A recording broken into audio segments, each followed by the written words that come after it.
Today, I am honored to welcome an old friend, Dr. Spencer Nadolski, to the podcast. Spencer and I started making online fitness content around the same time in 2011, and we first met in person at my gym in 2014. So over 10 years ago now, which is crazy. Spencer is a board-certified family medicine physician, obesity and lipid specialist, and a true advocate for using exercise and nutrition as medicine. He has helped thousands of patients achieve sustainable weight loss through evidence-based approaches, all while combating health misinformation with his one-of-a-kind humor and compassion. He's a husband, father to 3 beautiful children, and it's a blessing to have him here. Dr. Spencer Nadolski, welcome to the podcast. Thanks for having me, buddy. So we're going to start off, simple question. Who are you?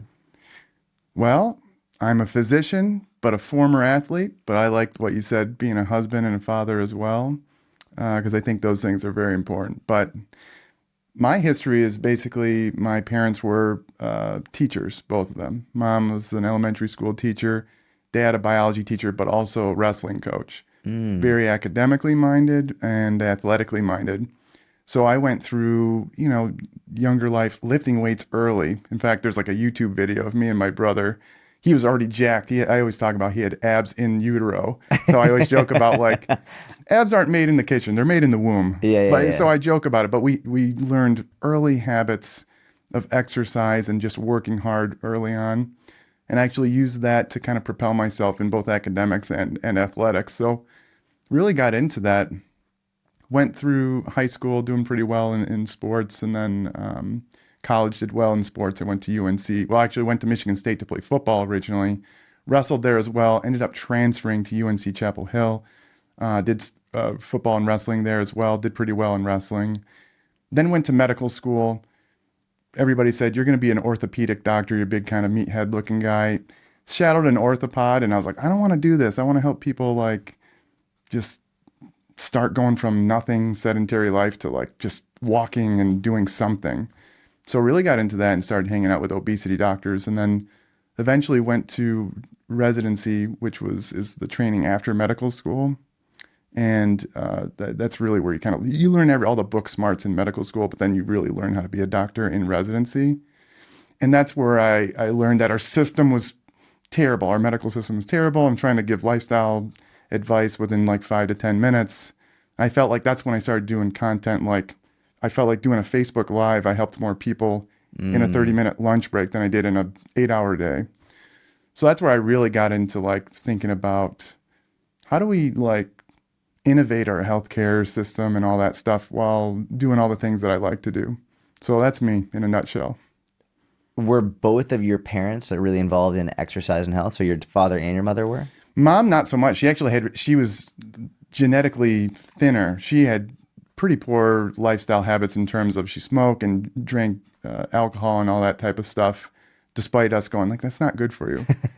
It was it's one of those things that actually helped learn about addiction, and that type of thing. So it actually helps me now going okay, this isn't your fault when you're struggling to lose weight despite your best efforts, type of thing. So, but my father still is, really into health and all that stuff. He's still lifting weights even in his 70s. So that's awesome. Yeah. And so that's how you and your brother got into wrestling, was through your father? Yeah. He was the wrestling coach for the high school, and he had a key to the weight room. So again, we were always lifting weights when we were younger. So I love cool. that. Yeah. I didn't know that. That's very cool. Yeah. What misconceptions do people have about you? Misconceptions. Actually, most people, when they meet me, they just assume I'm a big, dumb meathead. Even in med school, I had, when we graduated, actually, the memory just popped up. I think it was yesterday or today. It was 2007, so whatever, 17 years. Jeez, it's been. You're old, man. So yeah, it was 2007 was I started, then 2011. So 14 years is when I graduated. 2007 was when I started. So people were coming up to me at the graduation going, you know what? When I first saw you 4 years ago when med school started, I just assumed you were just a big dumb jock, and they realized you're actually a nice, smart guy. I was like, Thanks. That's a weird thing to say. Yeah, so probably misconception. And I'm also very goofy online, so people just assume I'm an idiot. But then when Yeah. they talk to me, like, oh, this guy knows his stuff. Yeah. So it's more fun to be not serious and fun, you know. Do you think that that misconception carries over into the online space, or it's more just when people meet you in person? Yeah, no, I think people think that online, but then they'll see a video of me going into depth of some of these kind of intricate health things, and so they're like, "Oh, this guy actually knows what he's talking about. He's not just a." I make memes that are just like ridiculous, Hilarious. Yeah. and people are like, "This guy's a doctor." Yeah. You know, so I think that's probably a misconception. I think the other thing is people think that I'm, I don't know, they probably think that I am all. You even thought maybe I'm just this liberal hippie guy, whatever. But based on based on what I say, and it's like, no, I just feel like some of these things require nuanced conversations, Yes. you know, like, and just a discussion. So like if I say something online, they're like, I can't believe it. They almost straw man you though, because I'm like, I'm not actually saying this. You try to pay attention to my words and the overall context of it. And it's hard because this is a long format as opposed to like a quick little meme Yeah. where I can only post so much, or tweets are probably the worst. Yeah. Tweets are the worst. Because you can only fit, now they let you put a lot more and then nobody reads it anyway. So, Yeah. whatever. Exactly. So I'd say some of those kind of misconceptions, although I do have some liberal hippie thoughts, but like, I would say, I would say that I'm a big dumb jock idiot that just likes to make jokes and doesn't actually know my stuff, and that probably certain political ideologies or something like that. Well, it's funny because a fair amount of your memes like include politics. Yeah. But it's funny because, for example, if I criticize RFK Jr. Yeah. and specifically not him as an individual, but what he says, then a lot of the conservatives will be like, "Oh, you're a liberal, you're a hippie, you're like this." Yeah. If I criticize Bernie Sanders, Yeah. well, then the more liberal crowd would be like, "You're MAGA, you're Nazi, you're this, you're that." So, but it's funny because it's a Nazi. I'm a Jewish Nazi, which is wild. But I've gotten that numerous times. Anyway, it's in this short form social media world, when they just see a single post come up based on one thing, they automatically assume, well, I'm against anything and everything on quote unquote that side. Yeah. So that's why I like these longer form conversations. We can get more into the nuance. like- Anyway, moving on. What's something you used to believe was true and now you think is wrong, or in reverse, something you used to believe was wrong and now you think it's true? Yeah, absolutely. That carbohydrates were inherently fattening. So I make fun of ketogenic diets online, not because I think they're terrible, but it's almost trying to push the other way because of how I felt in the past when people would explain to me, doctors. I went to conferences and were with some of these low carb guru people that you see writing books right now. That was me in med school, hanging out with these people. And I was convinced, based on what they said at the time, that carbohydrates, eating them, insulin, fat gain, regardless of energy balance or calories. And so after actually working with patients who would be like, no, I lost weight on a high carbohydrate kind of plant-based or whatever type of diet, working with them and then seeing the actual data in front of me, looking at the meta-analyses and all these things, Alan Aragon, James Krieger, all these people posting this and going, yeah, that's not the truth. And this is early on in residency, late med school, after I met those kind of low-carb zealots. And it was like, well, that was false. Mm-hmm. So it kind of helped me understand. Don't just believe what people say. You have to look it up yourself, and not everybody's equipped to be able to look it up themselves because it takes skills to understanding research and whatever. So that's one of the biggest things in my realm. Trying to think of something that I thought was wrong that was true now. I mean, probably eating frequency and these types of things. Like how often you eat matters for fat loss? Yeah. I mean, when I was younger, I'm like, you really got to eat more often. Now it's like, it doesn't even matter. That's some things. I'm trying to think of anything medical that would probably went the other way. Nothing comes off the top of my head, but like the carbohydrates. What about things. Organic? Were you ever like all about organic? No, it was one of those things where, maybe when they talk about the dirty dozen, maybe we should think about those fruits that are highest in pesticides. But even still, I'm following people like Farm Babe and some of these other people that really go into the farming and looking at the actual levels. Now I'm just like, whatever, give me the regular conventional strawberries, Yeah. or whatever. Actually, sometimes I buy organic simply because they look better. And Yeah. at the store, they're actually like ripe and they're not going to taste like shit. Yeah. You know? You go based on ripeness and how it looks, not Yeah, and that's on price, I'm assuming. yeah. Price, it doesn't matter to a doctor. And You just got a bunch of people being like, well, fuck this, I'm not listening to this guy. this guy's terrible. No, but it's, when you start splitting hairs. I mean, I try to go actually for like the strawberries are 2 for $4, with the organics are like $10 for a bundle. Yeah, for like 6 strawberries. I'm Yeah. going for those cheaper ones if they, all things being equal, if they look like they're not going to taste good. Most of the times they taste good. They're Yeah. pretty good now.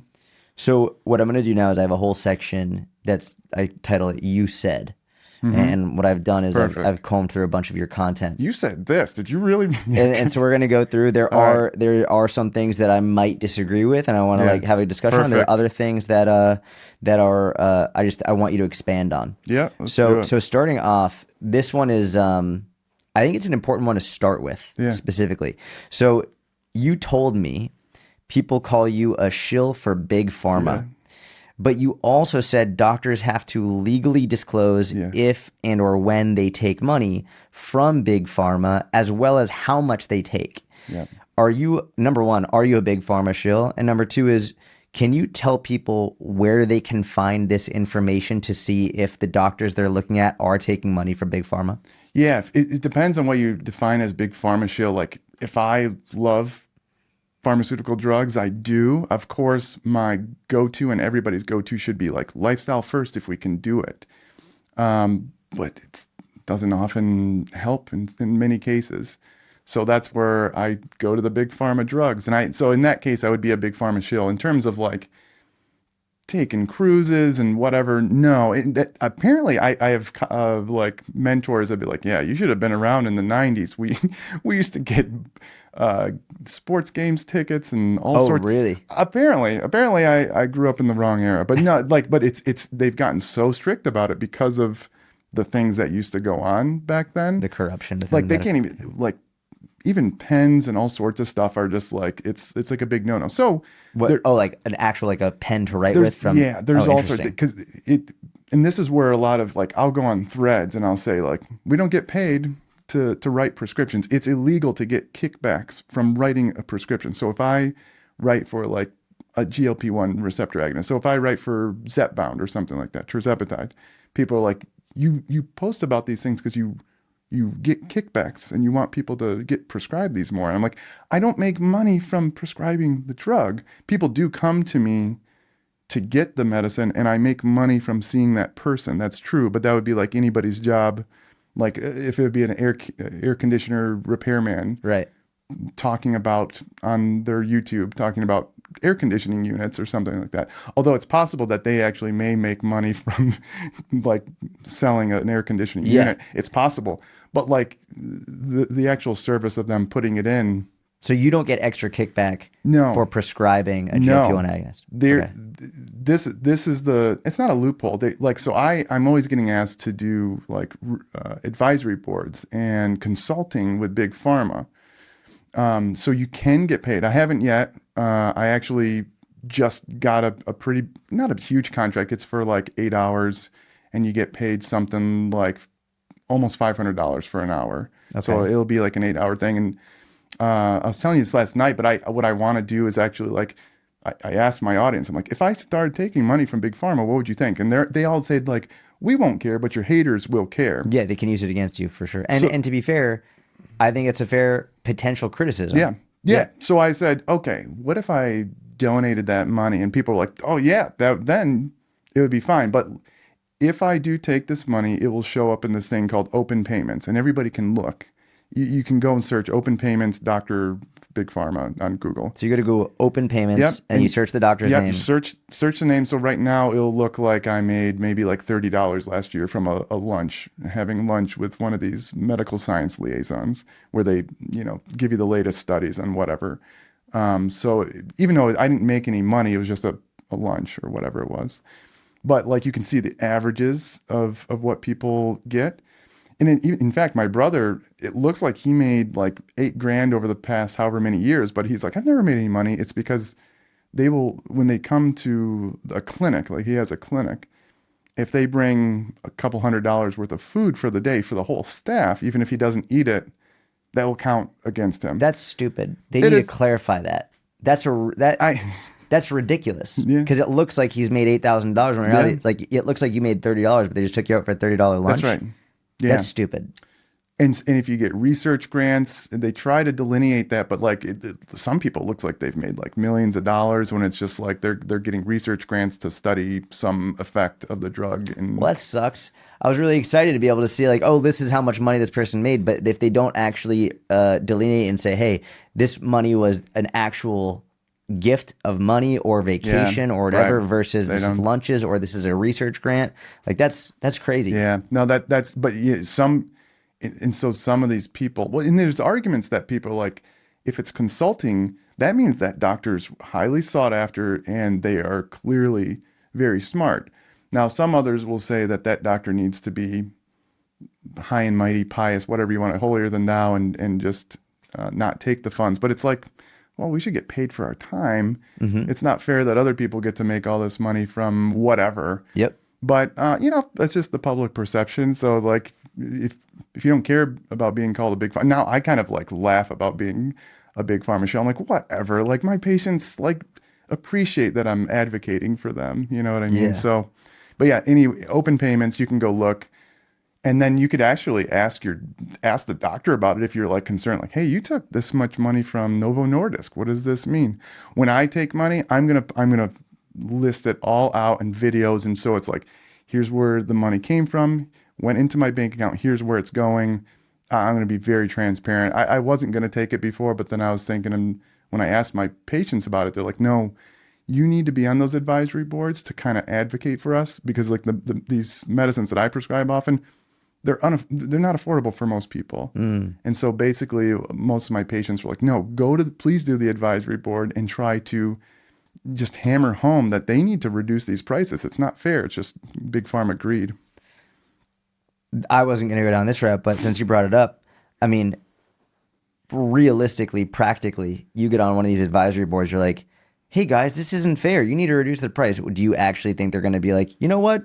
You're right. We'll reduce the price. Like, is that actually going to happen? It's possible that enough pressure comes forward. I mean, they know that needs to be done, but like I'm told from people within these companies that they don't listen to the people that work there who are already saying, the people that work at these places are already saying it. Right.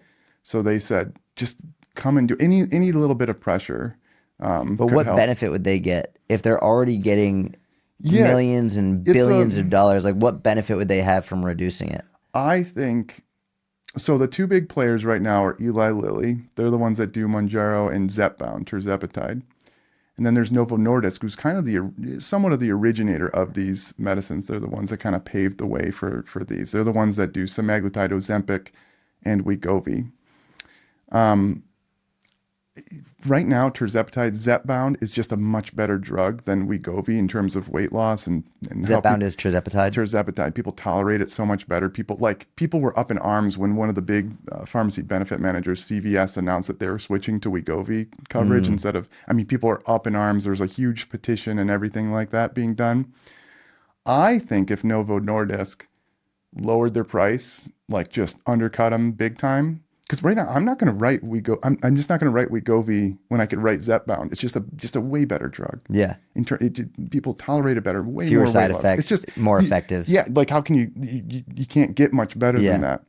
However, if they cut it down by a significant amount, like to say $200 a month as opposed to $500, which is now what their new direct plan is, I'd be writing it a lot because there's a lot of people that can't afford the higher priced. And Zepbound right now directly through their direct pharmacy is $349 a month for the low dose, and then it goes up to $499 for the next doses.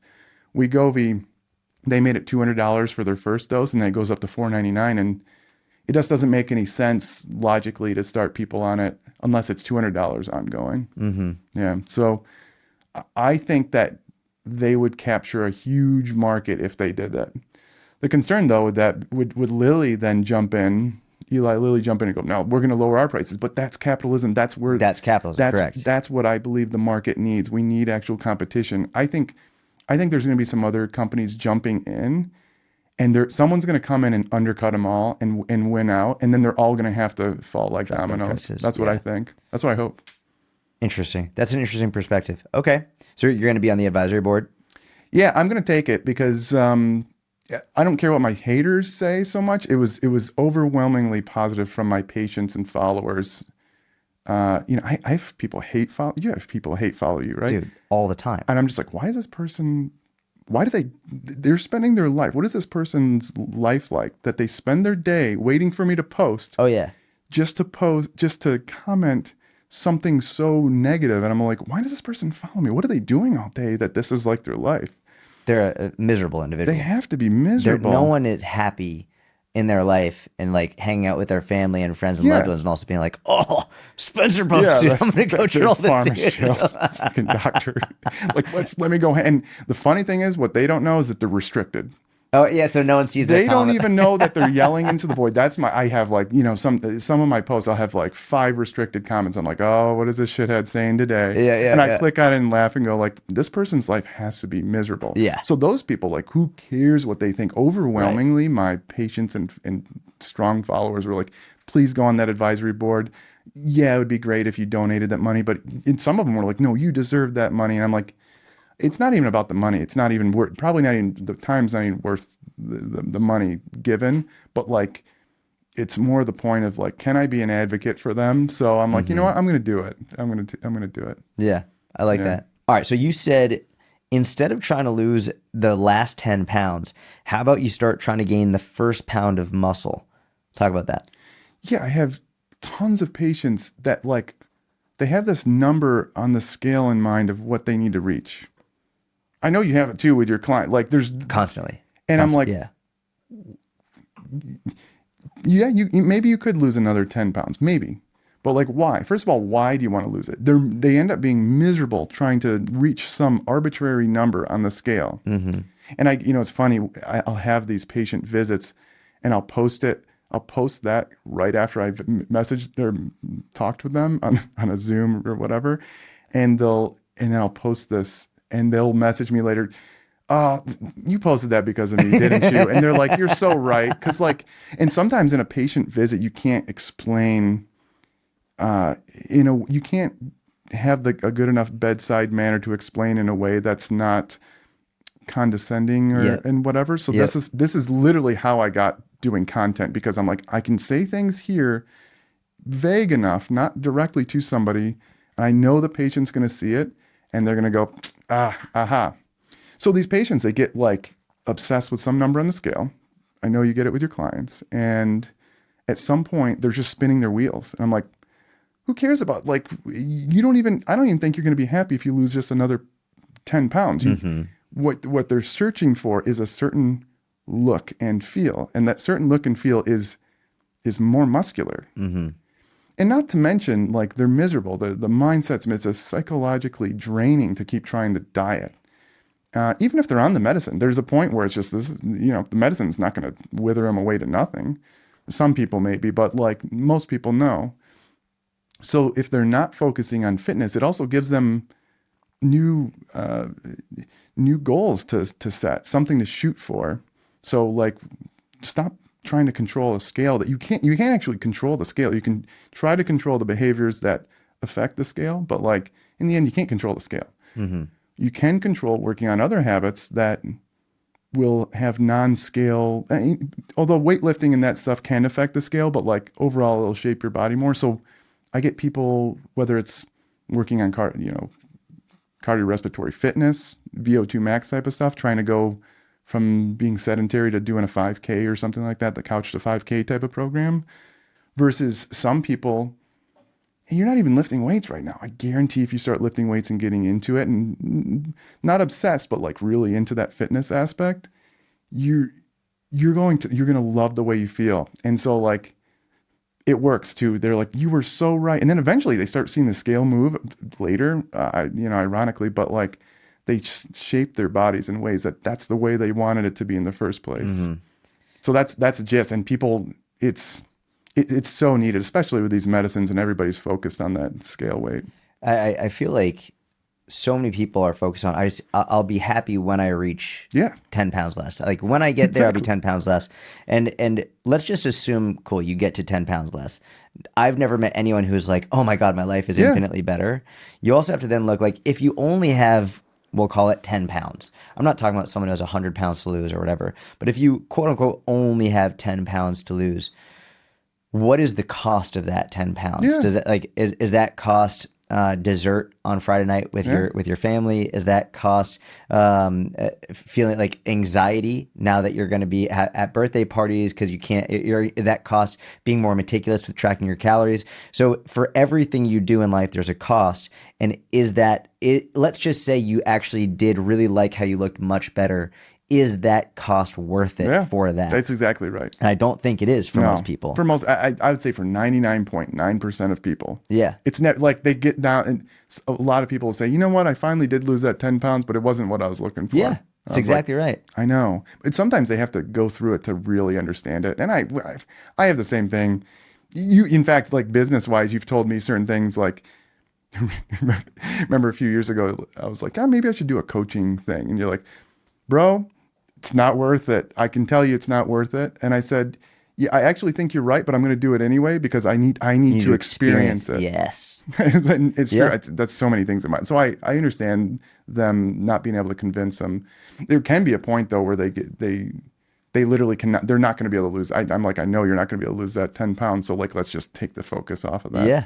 But that in other cases, they have to experience it to go, yeah, that's not what I was looking for. That's why if I'm with someone one-on-one, I'll never tell them don't do keto. Yeah. Don't do carnivore. Because number one, if they want to, they're going to do it anyway. Yeah. But number two is like, if I just say don't do it, they're not going to experience it. Or if like, hey, don't lose those last 10 pounds. Listen, if you want to do it, go for it. See for yourself what it's like. It's like the real, I'm going to do it anyway. Yeah, exactly. I'm going to do it anyway. Exactly. So do it. Lose the last 10 pounds. See how it feels. And like your hunger goes up. Yeah. Your sleep goes to shit. Libido goes to shit. Your performance goes to shit. And you're like, you know what? I'd rather have a little bit more body fat, have a little bit of more pizza, and overall feel better. And if I look in the mirror and I'm like, I'm not just super stoked with how I look, like whatever, it's worth it. That's right. And I think that an interesting aside to that is, I think you'll like how you look and be more stoked with how you look when you start performing better in the gym, as opposed to when you're solely focused on how you look. Yeah. Like when you take it to a performance level and you're like, hey, what can my body do? Can I do push-ups? Can I do chin-ups? Can I improve my VO2 max? Can I run a mile faster? All of a sudden you're going to look in the mirror and you're going to be more proud of yourself, as opposed to when it's like, hey, I just want to lose these 10 pounds. Then you lose those 10 pounds and it's like, fuck, I still don't like how I look. So I want to do a podcast where it's called interviewing my patients that have kind of gone through this thing. Just only patients, because like it's just so classic. Have you seen my meme where it's the reverse clown? Yes. Yeah. And so by the end, they actually are taking off all the makeup and stuff like that. And it's so funny, the pattern that you see, and they go through it. And that's why I post the memes, because then patients are like, that's me. Yes. And so that's exactly right. Okay. You said, I don't know who needs to hear this, but we don't have as much control over our weight as we think we do. Now, I want to hear your nuanced take on this, because there's a real chance that we disagree. So I want to hear you explain it, and then let's discuss. Yeah, it kind of goes back to like, we can't directly control the scale. We can try to control our eating behavior and our physical activity. Physical activity especially. So like most people, unless they have some disability or some sort of physical limitation, they can start hammering home the physical activity. The body responds in a way that's going to limit how much weight they actually lose from various mechanisms. You can have Dr. Ponser probably on the podcast sometimes. That would actually be an interesting discussion, because he could go into the history of human beings in general. But there are mechanisms in which our bodies compensate for all the physical activity we do. One of them being appetite, which I'll get into. So when we try to control our eating habits, we can try to control it. I mean, most people know, hey, I should eat this apple instead of the donut. I'm at work. Things are getting stressful. You go to the workroom. I got my packed lunch from home. I know I need to eat my turkey sandwich, whatever. And the coworker's saying, let's go to so-and-so out to eat, some Mexican restaurant with all you can eat chips, they know that they should eat that. But with environment and their biology pushing against them, it disrupts their eating habits. So even if you eat the way you feel you should eat, we don't have direct control of the scale exactly. But even if you try to control your eating habits, our bodies and environment push against us in ways that make it very difficult to do so. So the only way that you could maybe control, and still not, you'd have to put them in a metabolic ward and control them like a robot. So that's kind of what I mean, is that like we can try to control our eating habits and our physical activity habits, but in the end, we don't have as much control as we think we do, especially on the scale. Mm-hmm. That's the gist. And you'll hear it from patients basically that I'm trying to do the best. I'm so hungry. I'm like, they know most of the time. Some people are like, I'm eating 800 calories and I'm not losing weight, but they're 300 pounds. It's like, it's hard to explain to them. And like, that's actually physically impossible. Mm-hmm. But like most people, when you talk to them, they'll be like, yeah, I'm trying. And I go, yeah, it's because, we've talked about this before. It'd be like telling somebody to breathe less. Mm-hmm. Or sleeping is another thing. Like, you can't force sleep. I'm not a sleep expert, but like when you try to force sleep, sometimes your body has other plans for you. In terms of like eating, though, it's really appetite driven. So I agree in some levels, and I potentially disagree in other ones I want to discuss because I think this is really important. I think in terms of purely the scale, I completely agree that we have not nearly as much control over it as we think we do, which is sort of ironic, especially from two wrestlers, because we learned how to manipulate the scale. Although I was a heavyweight, so I never cut weight. My brother, Asshole. though. My brother. Yeah, so everybody hated me because I was... You were eating on the scale. Even when I was younger, when I was like, eating pizza on the scale, people were like, what are you doing? I remember, dude, when I was weighing in, like, I feel like it was like up to 185. We were all cutting weight. And then after 185, they were literally eating food as they weighed in. I was like, I hate all of you. Yeah. But like...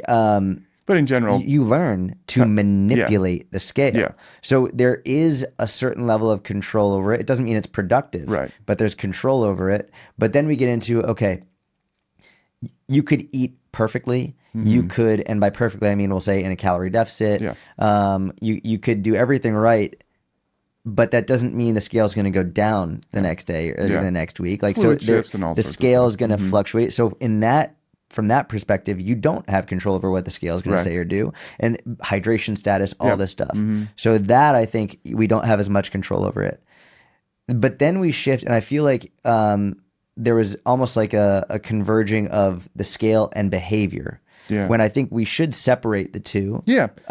Because, and you were saying environment plays a huge role, which it absolutely does. And anyone who denies that is either lying or just ignorant. Yeah. Environment obviously plays a huge role in it. And at the same time, I liken it to this. For example, if you grew up in a bad environment, you are, when I say bad environment, I say like maybe like grew up in a dangerous area, potentially like an abusive household, something like that.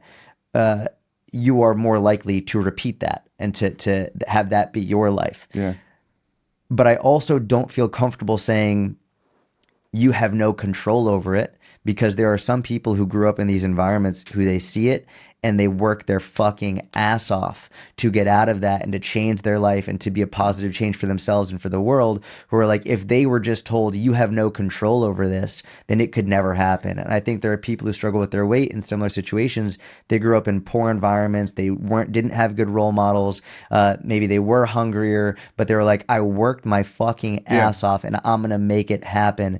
And I feel like it's doing a disservice to just say, you don't have control over it. It's not something that you can do. I feel like we can recognize it's more difficult for you, and it's a more challenging situation to be in. And there are other things that we can do that maybe other people won't have to do, but you can still make these changes. What do you think about that? I would say that the nuance is the difference between all control and no control.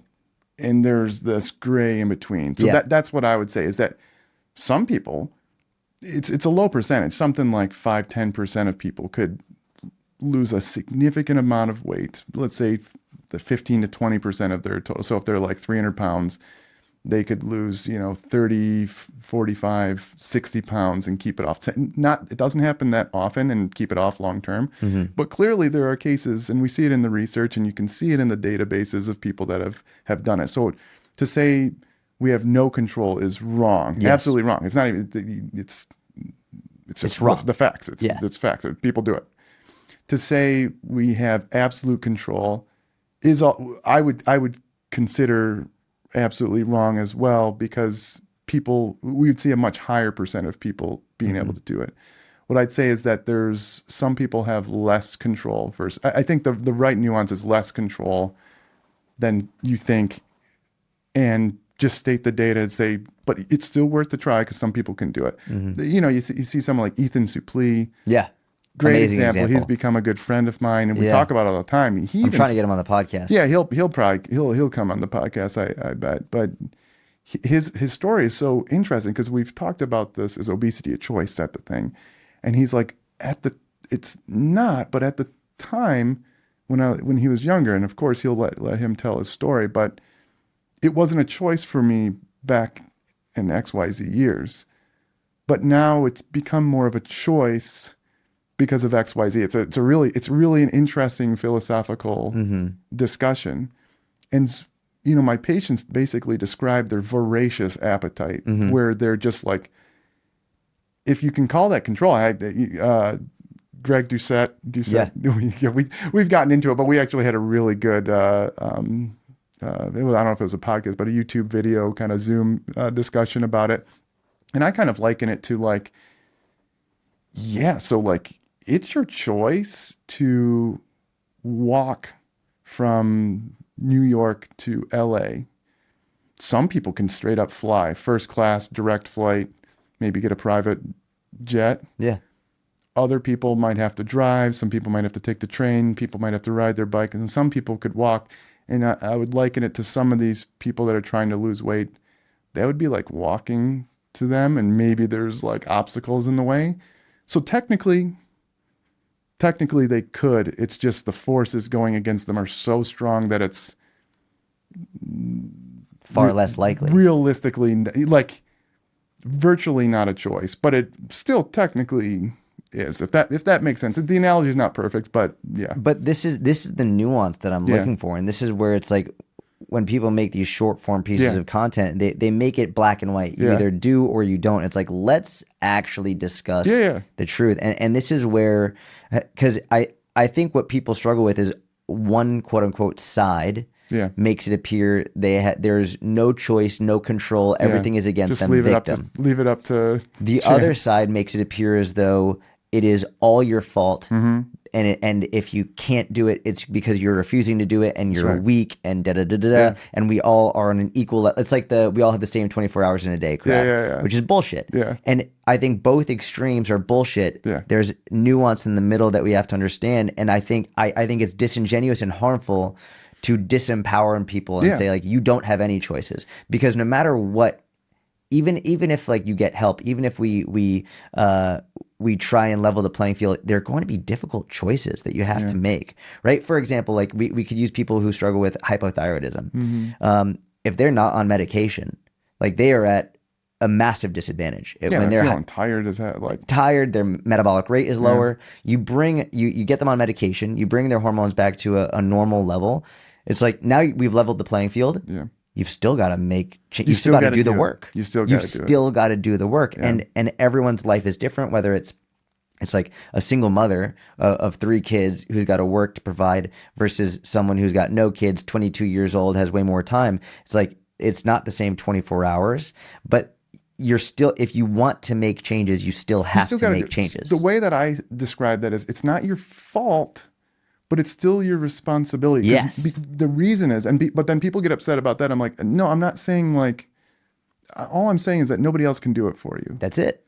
I can't do it. If I could, I'd be like, listen, John, I'm going to go lift weights for you. I'd go do it. Yeah. Because I love lifting weights.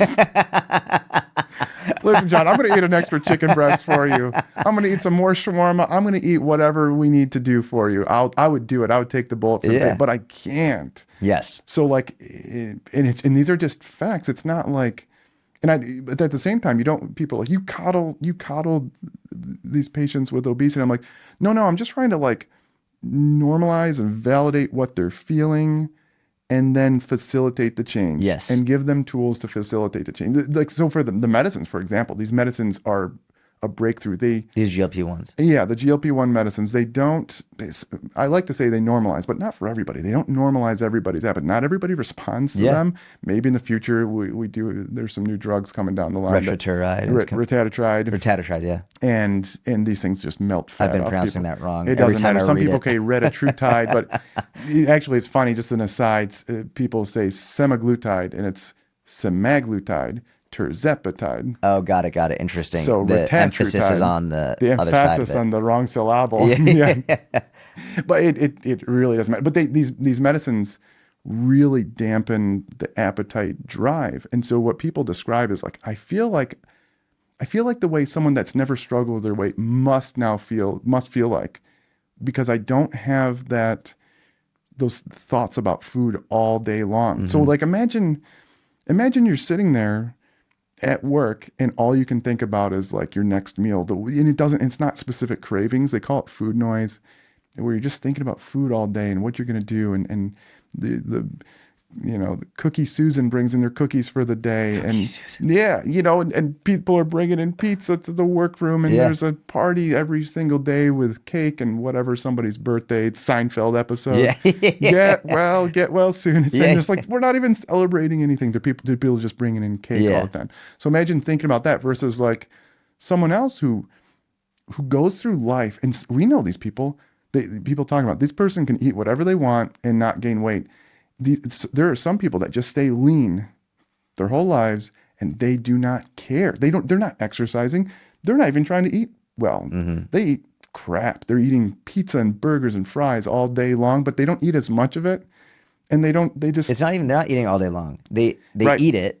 And then they're done. And then they're done. That's it. And they often, like, if they're full, they'll just stop eating. That's they right. might forget. They literally like might be like halfway through and then be like, I'm just done. Yeah. It's like they're not thinking. Exactly. It's not that they're eating it all day long. It's not that they're eating 5,000 calories of it. It's that like they can eat it and then move on, and then they literally might not eat for another 12 hours. That's exactly right. And so people think that they just eat whatever they want. It's like, well, they do, but they don't eat much of it, and they just don't think about. So we think about that person that struggles with thinking about these food. You give them one of these medicines, and again, not everybody responds. But a lot of people do, and they go, whoa. So it does level the playing field, so to speak, somewhat. However, that person still has to put in the work. You're not going to, these drugs don't lift weights for you. There are newer drugs that are trying to block myostatin and all this stuff. Actually, I just saw one this morning before the podcast. There's another pilot trial looking at semaglutide combined with a myostatin blocker. But we still don't know if that muscle is even functional or whatever. But like, no drug is going to get you up and start improving your cardiorespiratory fitness. No drug is going to change the food that's in your refrigerator. Mm-hmm. What it does is that it blocks the signals in a way that allows you to then do the things you already know you should do. Like the person that, I know I should eat the apple instead of the donut or whatever, chips, whatever. It doesn't matter what it is. And now all of a sudden they go, I have the ability to do it. So, but even still, you still have to put in the work. The drugs can lower the appetite to where Yeah, technically someone could eat the exact same stuff and become the person that doesn't care and just eats junk, Yeah. types of food. I have a selection bias of patients. The people that come see me, they always talk about how now I can finally meal prep and do all these Yeah. things. I hear other doctors say like, no, my patients, they don't care. They're just eating the same stuff, but just less of it. We'll have more studies. Again, I'm a selection bias because my patients, we have a dietitian and all this stuff. Like when people follow me and my Yeah. dietitians, they're coming in, they know what to Yeah. do. A lot of them follow you. They're like, I know what to do. I just can't do it. I need help to do it. Versus maybe other people, maybe they don't, but that's just how they work. The best way I've been able to figure out how to explain food noise, because you said something, you're like, yeah, some people they don't think about food all the time, and the kickback I get to that is like, well, I do think about food. I'm like, no, I know you think about food, obviously, but let's say you have someone who is really struggling financially versus someone who has a lot of money and they're not actually struggling financially, but like that the really wealthy person goes to the grocery store and they see like, oh shit, groceries are expensive. They'll be like, damn, that's an expensive grocery haul. Okay, here's my money. Yeah. And they think about it and like, fuck, maybe I should start saving a little bit more. Like, but that's it. They pay it and then they're done. Whereas someone who is really struggling financially, struggling to pay rent, struggling to pay for their car, like they literally might be risking not making it to work because they don't have enough money to fill up their gas tank. Yeah. Like, well, now all of a sudden that person is thinking about every single penny they spend, making risks. They're changing their schedule. They're doing things because of their finances that the person who has more finances doesn't really have to worry about. Yeah. Maybe you're all in the office together and you're like, hey, let's all go out to lunch. The exact same scenario as the food noise, but one person is like, oh man, like I have $12 in my bank account. Like I'm going to be, now they're like scanning the menu. I don't know what I should get. Maybe I'm just going to get some water and tell them I'm not hungry so that I don't have to worry about paying for this meal. And someone else is there and they're like, you know what? I'm going to pay for everybody because like they have that extra, they don't have the financial noise that someone who doesn't have the finances has. We all think about money, but the people who aren't struggling financially don't think about it as much, and it doesn't take up as much thought or emotion. I think that's food noise, just in from a financial perspective. Yeah. It's people are like, it's just hunger. It's like, no, it's not hunger. They just ate. They're not hungry. They don't feel it in their stomach. In fact, and people think, no, it's just a craving, like chocolate. No, it's different. It's thinking literally about when's the next meal. How big is it going to be? Is there going to be enough food? All these different things. Yep. And they never knew what it was. They didn't even know it was there until they take the medicine and it's quiet. All of a sudden, they don't have to, like when they're out at a restaurant, for example, a patient was just telling me it was just so nice and quiet because I didn't have to really think. I could eat half of my meal and not think about, oh, should I eat this to make sure I get my money's worth or whatever. They just ate like normal. And it's so cool. I actually, and people like, oh, people that don't struggle their weight don't have food noise. That's not necessarily true. I have food noise. I'll eat, I'll be full. I'm like, especially when I'm in New York City, I'm like, all right, I'm gonna get some shawarma now. I'm gonna get some arepas later. I'm gonna get this special cookie in this time. I'm full. I'm having reflux just like because I'm distended and whatever, but I'm still thinking about it. Difference is that I don't have the pathology of the obesity. Like I won't gain the adipose tissue. Yeah. I'll put it to my biceps, but or whatever. Or I will compensate in other ways, not to eat as much, but like I still think about the food. Whereas other people, they need to lose weight and they're still thinking about the food. They have a voracious appetite, hunger, and cravings, plus the food noise. It's a terrible combination. Plus, as you lose more weight, your appetite will increase. Yeah. So if you're like someone who's naturally 150 pounds, is generally going to be less hungry than someone who went from 250 to 150 pounds. Yeah, that's right. So it's like, listen, it's you can do it, but it's much more difficult and it's a much higher cost. And it's funny, like with the GLP-1 medications, if that gives someone the ability to maintain a healthier weight and a healthier lifestyle, it's like, I don't understand the fucking issue. And there's a real argument to be made that people would be like, well, food noise and stuff, this didn't exist until the current food environment. It's like, yeah, that's true, but treadmills didn't exist either, and you use a fucking treadmill. Yeah. It's like there are things that we have in our society today that we didn't have before. And I would also say, like, food noise did exist before. It's if you were hunting for your food and you were going out and the only time you ate is when you killed something, it's like you were probably thinking about food a lot all day. Granted, the food environment we have now with highly palatable foods and high sugar, high fat, high salt foods, and if you're blessed enough to have a pantry full of food all the time, it's like, yeah, you will think about it often and in a very different way, but food noise still existed. It was just in a different capacity. And I don't think that saying, well, just because of the food environment we have now and the society that we have now, it's like we shouldn't have these drugs. It doesn't make sense to me. It's called a false dichotomy. Yes. And this gets into the RFK stuff because we should absolutely try to fix the food environment. But we also need to help those who are struggling right now. And fixing the food environment is going to take it's going to take an act of God to. I don't know if it's possible. I wish I could say an act of Congress, but we all know that doesn't work. That's not. I don't think that's going to work. No, at least anytime soon. But it's to me, I think it's the technology is the future of like.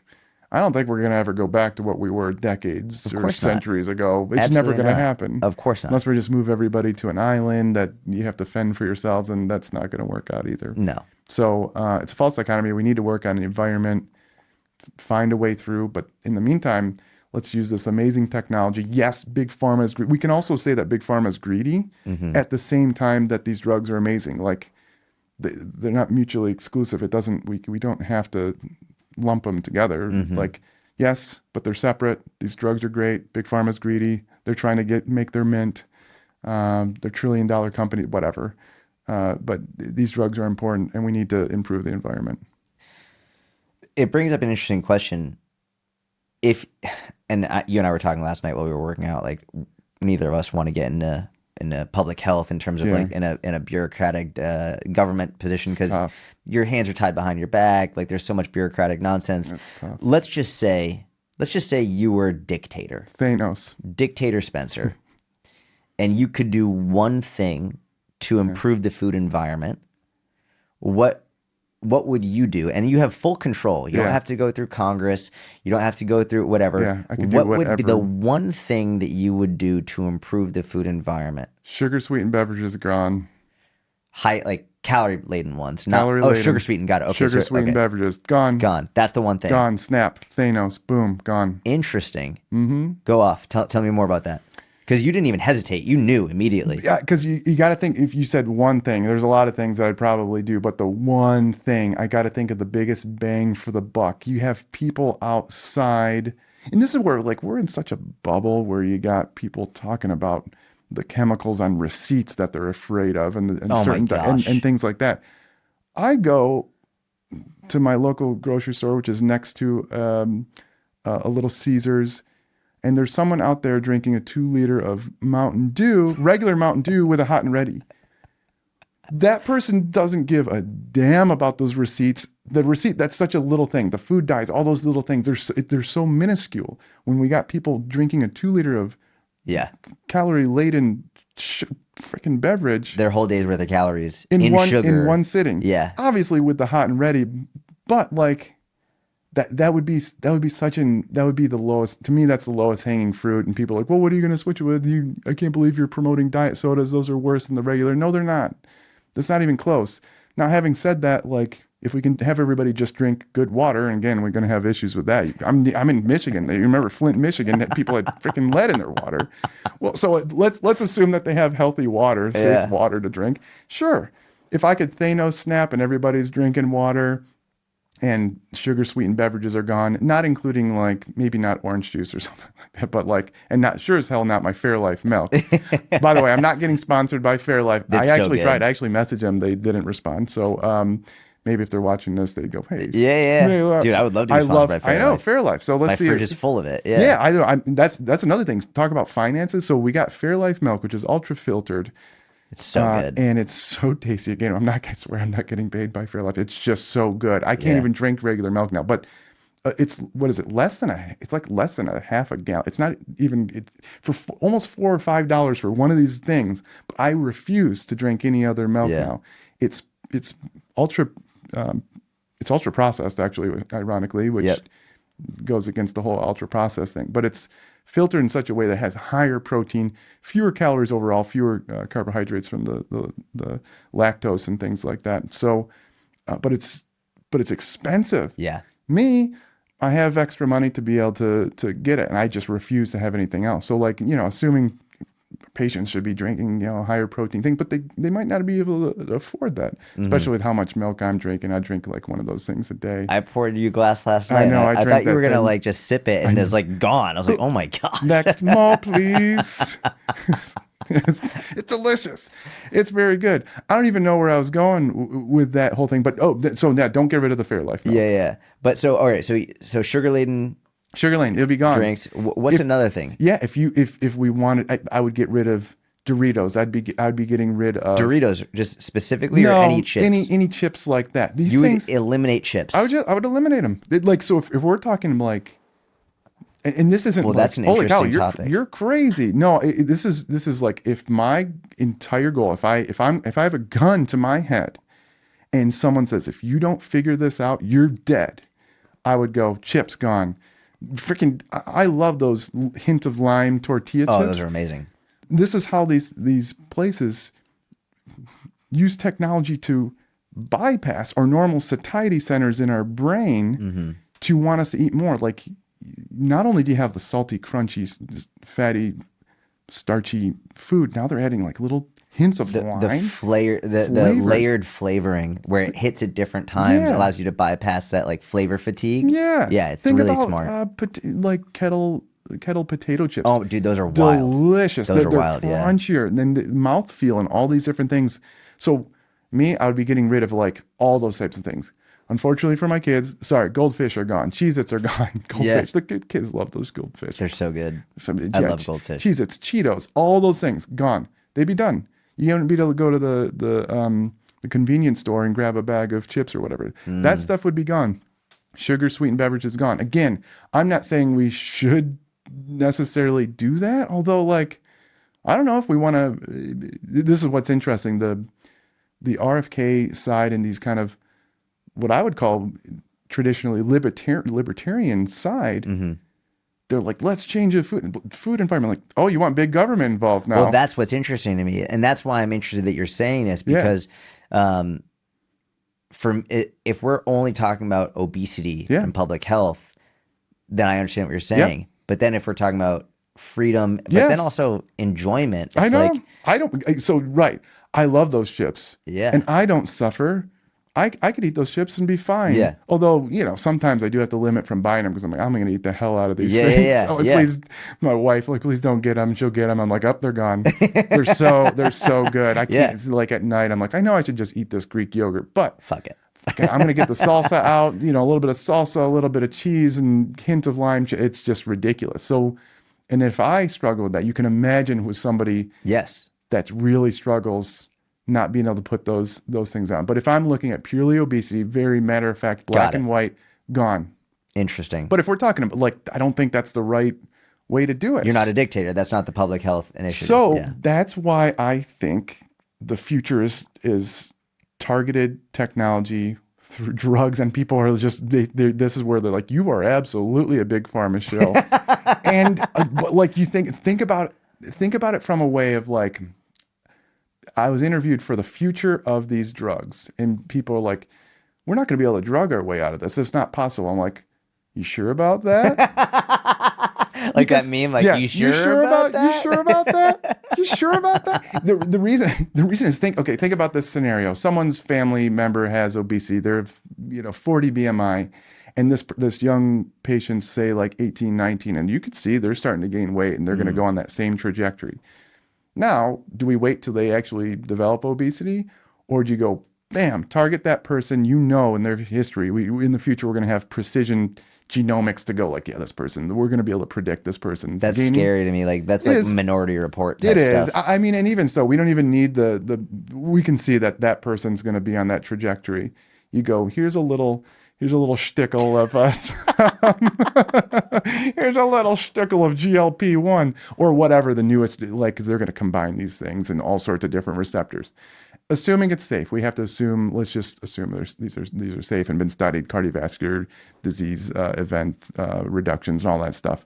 No cancers, weird stuff going on. You put that person on that. You prevent the rest of their weight gain. That person then can walk past the hint of lime chips at night or in the grocery store and not Or just have a little bit, and that's it. and that's it. Exactly. Yeah. They and that's what these patients are like. I used to eat a whole pizza. They go, I had a slice. I'm good. That's amazing. It's amazing. And again, my patients don't do that often, but when they want to enjoy it, I say, please enjoy it. Yeah. Like, I enjoy it. I don't expect you to not ever eat pizza or whatever, anything else in the future. But imagine that future. And that's where people are like, oh, that's what you mean, the technology. I think, and now it's what they're going to say, but that's big pharma's controlling. I'm like, I know, I don't know what to say. I agree that they're going to make a lot of money and it could be very greedy, or some benevolent, billionaire, trillionaire could come in and go, I'm going to give this patent to the world.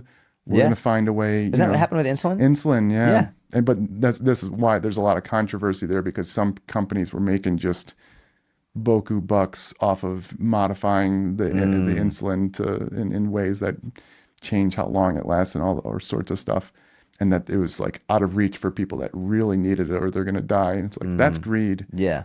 But imagine in the future where it's just the supply of these drugs are so great. Yeah. They're like a multivitamin at the store. Yeah. And people that maybe not even be able to afford a multivitamin, we have them available. I actually think that's a plausible way. And again, it's not going to happen in the next 5-10 years. Well, about 20, 30, 40 years. I don't know. Why not? I'm not sure. Yeah. So, and I'm sure big food companies will try to, I don't think they'll be able to beat Big Pharma. I really don't. Yeah. Okay. So I don't get paid by Big Pharma. Not yet. I will. I actually will.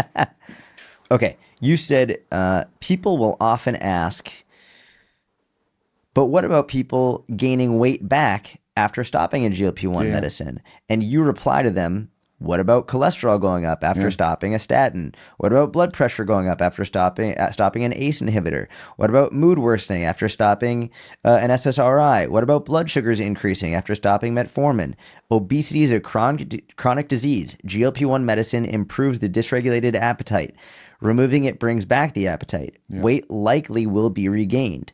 So do you believe once you go on a GLP-1, you're probably not coming off for life? Most people, I'd say 90, 95%. But we have studies where they put everybody on the drug. So tirzepatide, for example, Zepbound, put everybody on the drug. And then partway through, like 36 weeks or half a year through, they then randomized some of the people to a placebo and kept the other people on the drug. Those people kept on the drugs, followed the same curve that they always do on average of losing more weight and keep going and keeping it off, versus the people that were on the placebo mostly on average started regaining their weight.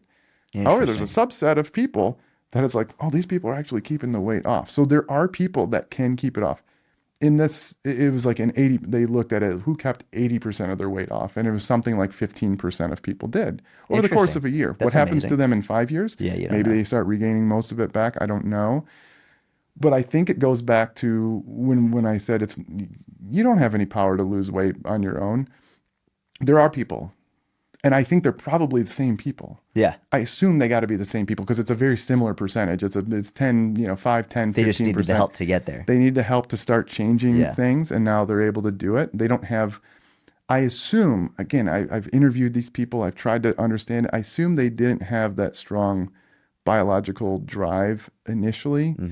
So people that like, or the self-efficacy, just the belief in themselves at maybe, first. and I don't know, but so for example, the pandemic threw a bunch of people off their normal habits. And so literally everybody. Yeah, literally. It was like, what the hell am I doing? I'm like growing a beard. I can't get a haircut. My hair was super long. I look like a hippie. I look like that liberal hippie that people think I am. And, but you threw people off and people gained, a lot of weight. I always talk about, a lot of the women say kids, they can pinpoint it. Kids threw me off. But the pandemic is kind of a close second of recently anyway. It wasn't obviously before that, is what people said. And it's not like they had weight issues their whole life. It was just the throwing them off their habits. And now for some reason they can't get back into what they were doing before. Mm-hmm. They say they're trying, and maybe they have a little bit of the food noise, but like you give them the drug, it goes, all right, I can get back to doing what I was doing before. You take them off the drug, and then they're able to do it without that strong biological drive of appetite. Mm-hmm. Versus others who have struggled, not necessarily the whole life, but maybe later in life, and it didn't have anything to do with somebody throwing, some life event necessarily. Mm-hmm. It was some biological thing, and now those people, you try to take them off, the food noise comes back with a vengeance. The hunger comes back, and they're like, okay, I know I should eat just this chicken or whatever, but like that same cookie, whatever that's calling their name, is starting to call their name again, and they can't stay away. So there are people that can come off, but I think when I see people using it as an excuse to say these drugs aren't good. Like, you have to say this on this forever. It's like nobody ever says that about like a inhaler for asthma. Dude, the people who I see who are like, really, it's on forever. I'm like, bro, you're on TRT. Yeah. Yeah. You're injecting testosterone in your ass, and you're on this for life. And if you stop, your tests will go down. Yeah. Or often that one is, I think, is hilarious. The other one is Adderall. Yeah. So I've been open, like in the past, I abused Adderall in order to be more productive in my 20s. And not only did anyone like not say anything bad, I was encouraged. People were like, oh, that's amazing. Good job. I'm like, and I was like not sleeping for days, and I was working super hard. And it was encouraged in this like grind culture, hustle culture. Whereas, God forbid, someone takes a GLP-1 to improve their health, and all of a sudden it's like, you're cheating. It's like, no one said I was cheating when I was taking meth. Yeah. Like, to be more productive with work. It's just the hypocrisy is unbelievable. It's a weight. I believe it's all a weight bias. Like, we really people just don't like people that have obesity. Like, they just see it as a moral failing. You posted a clip from a comedian, I forget her name. She's hilarious. Nikki Glaser. She was like, it's all from these skinny people who don't want fat people to get skinny. Yeah. It was like, she's right. Well, of course, there were a few people who were like, I'm skinny and that's so demeaning to me. I want them to get help. And I'm like, up. I'm just it's a general thing. Like, you've made yourself the victim now. Come on. Like, how dare you post that? She's crazy. I'm like, just like, I see things about doctors and just kind of laugh about it. I'm like, I don't make it about myself all the time. There's generalities that, but she's right. I think a lot of people, but actually, where the most bias comes from, what I see, it's people that used to have a lot of weight. And now Ethan Suplee doesn't do this. That's why I love Ethan. But there are a lot of people that are like, I was fat and I lost it myself. And so these people are all lazy, and I was lazy before. And I'm like, okay, like, good. First of all, strong. Mazel tov. Amazing. Yeah, mazel tov. Great job. Strong work. However, it's really hard to put yourself in that situation. Like, I could say, like, well, I did XYZ accomplishment, then it means everybody could do it. I don't assume that people can do things that I can do, and I don't assume that I can do some of I'm not going to be Tom Brady or something like that. Yeah. But also, it's like, why is your way better? Yeah. And then I think about it from the individual perspective, and I also think about it from the societal perspective. It's like, okay, so you did that and you worked super hard, and that's amazing. What if someone could do it, and at the same time as they're doing it, they also have the ability to be a better husband, a better wife, better parent. They have the ability now, like, now it's not so much everything is focused on food. Now they can also start their own business. They can also be more productive. It's like, why wouldn't we want this to be better for everybody? Why does everyone have to do it the same way that you did it? It's the same as the student loans thing. People get really upset about that. I understand it. I paid off my $300,000 of student loans, and then they're talking about, maybe forgiving loans for some of these other people, and people are like, But that's not fair. They took out the loan. And I understand. Like, I'm disagreeing with you well, on this no, one. no, you're like, oh, no, now I'm you're like, because now crazy. I'm But paying for that. right. No, Our taxes so are. right. So I that does put on someone else. Whereas Yes. this has nothing to do Correct. with This is that person. completely So individual. a better analogy would be: do you remember the rotary phones? Do you remember? Do you ever have one? Yeah, I mean, I never had one, but I yeah. had. There was one when I was younger. You put your finger in this thing, dial, it goes, and you put another one. You have to. It takes forever to call somebody in this piece of crap phone. Yeah. So someone that wants to call somebody, they always had that. And now we have iPhones. Yes. Where you can soup, soup, soup. I want a DoorDash. I want the shawarma to my Yes. house in 10 minutes. I Bro, want you the love extra shawarma. garlic. I want the hummus. I want everything. I want the Greek salad on the side. It comes in with thumb. Like, instead, I would have had to look up in my crappy phone book to figure it out. And maybe call them, and then I'd have to go drive, pick it up. Now I Yep. can boop, boop, boop. So like, that's why I love technology. It's like, if we can do it easier and better, why not? Yes, In a way agreed. that's not miserable. To go back to what you said about being a better husband, we'll forget the student loan thing, but Yeah, bro, I was like, I'm not for that. Let's not go down that route, you bastard. I mean, there's a whole issue with that. Like, there are many issues with that, but yeah, I'm not for that at all. I just, it's funny because I hear people talk about that, but like, shouldn't we do better for those people? But I think the better analogy is the phone technology type of thing. I don't even know where I was. Where was I going? What was I talking about? I was going to talk The about husband something. being a better husband, being a better So wife. people have the food noise, and they're just, it's anxiety provoke. Like, all they do is think about food. And so when all you're doing is thinking about food, some of these people have been put on SSRIs and all sorts of anxiety drugs. Mm-hmm. But it wasn't actually anxiety. It was thoughts about food. They didn't know it. And you put them on these medicines. And again, this is, if anybody's listening, they should consult with their doctor. I'm not saying that these medicines should be used for anxiety.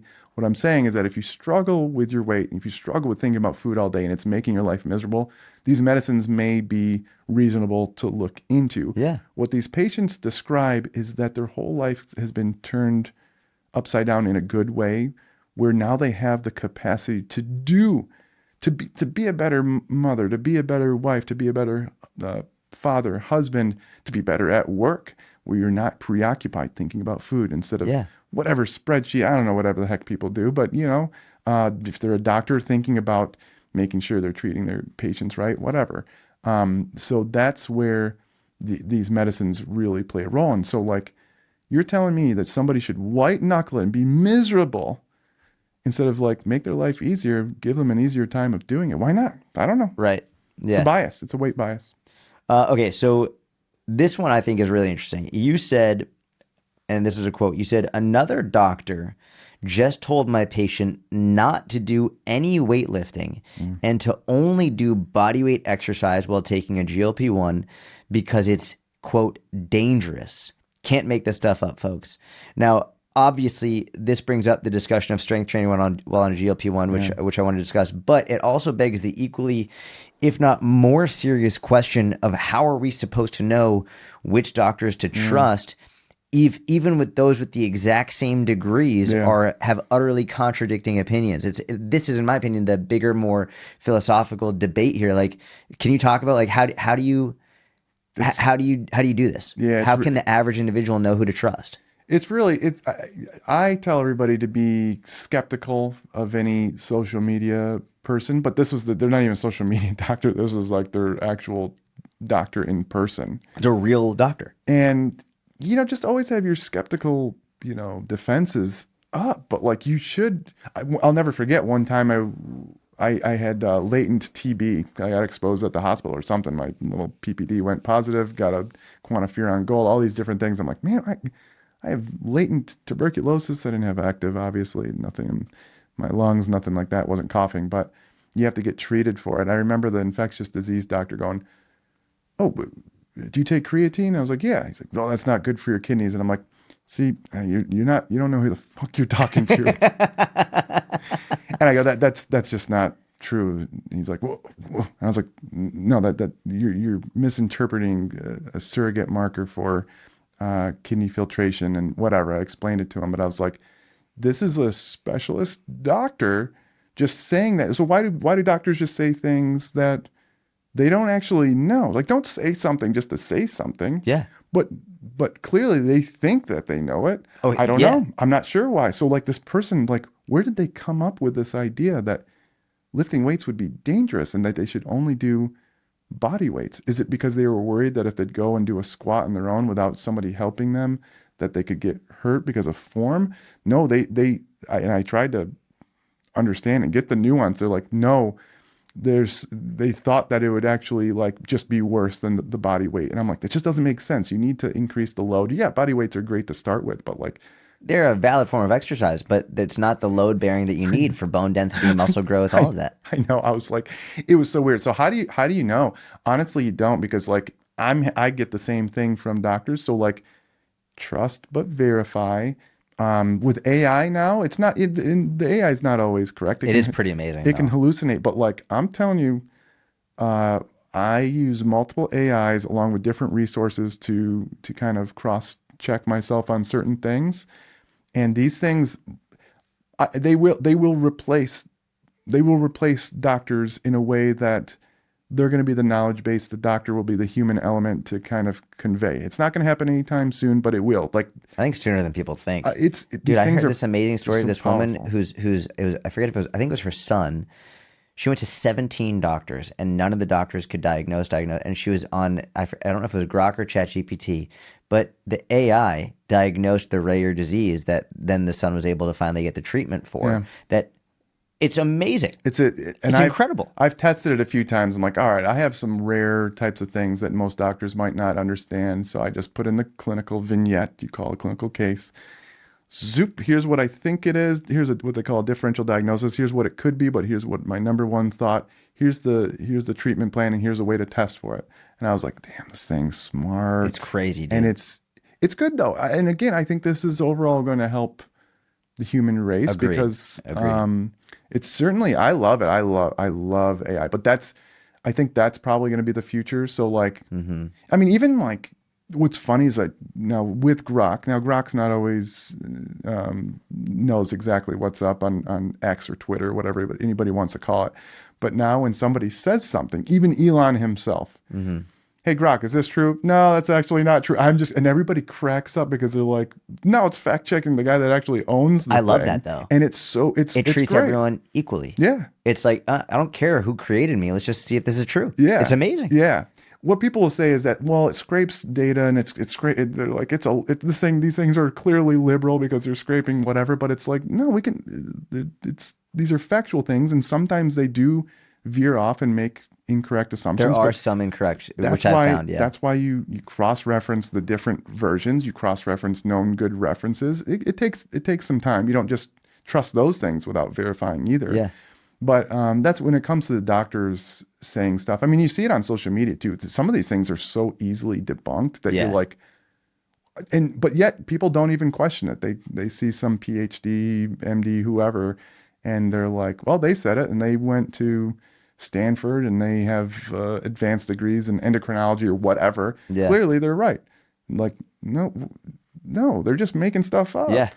So that's what I'd say. The future is going to be. People are going to have the knowledge of a doctor right in their hand, but more than a doctor. Yeah. These things are brilliant. Yeah. And it's also interesting because you said something earlier, which was sometimes it's difficult to have the bedside manner. So you'll then post it on social media. Whereas like with AI, it could just tell you exactly. It's not really worrying about necessarily a bedside manner. It'll just be like, you've asked this question. I'm going to give you the answer.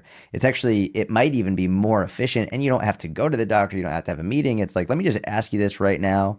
And the bedside manner is almost irrelevant. Well, it's interesting because they probably have a better bedside manner than some other people. Yeah, that's true. Because the way it's like if you said, hey, I'm having XYZ symptoms and whatever, it'll say, make sure you consult with a doctor, but I'm really sorry you're having these things. And it's like, oh shit, these things are just better, you know? Yeah. And again, like we're not there yet because there are things that require the human element to describe, but like the better we get at prompting these things, the better it will respond in a way.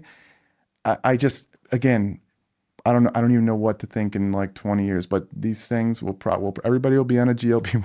Everybody's going to be on a GLP-1 and have their doctor in their pocket. Interestingly enough, I did ask my patients, I surveyed them. I said, well, these things are going to are smarter. They're already smarter. We're going to see this over the next however many years. Would you like the AI as a doctor? They basically all said no. So people aren't ready for it. Not yet. I'm ready. I love it because Yeah. it makes my job easier. It helps. And I actually learned, I was on the plane when I was coming here, learning about some of there's called monogenic forms of obesity. When people think of genetics of obesity, it's usually what we call polygenic, multiple little genes that are modified that maybe increase our appetite. There are, and that's actually talk about fatalistic or deterministic. Just because you have multiple genes, there are people that don't gain weight despite all these genes. However, monogenic obesity, it's one strong mutation, one major pathway of obesity. So, for example, like a leptin deficiency due to a gene. There's something called POMC, and so I asked ChatGPT. I go, I think one of my patients has one of these monogenic forms. Can you describe all the different monogenic cases? It goes poop poop poop. It goes, would you like me to show you a diagram of how this works in the brain? I go, yeah, I'd love to see that. I'm sitting there learning, and then I cross-reference to make sure. I'm like, okay, is this right? Because sometimes it hallucinates. And yes, it was, and I actually use Claude as well, if you know what Claude is. Yeah.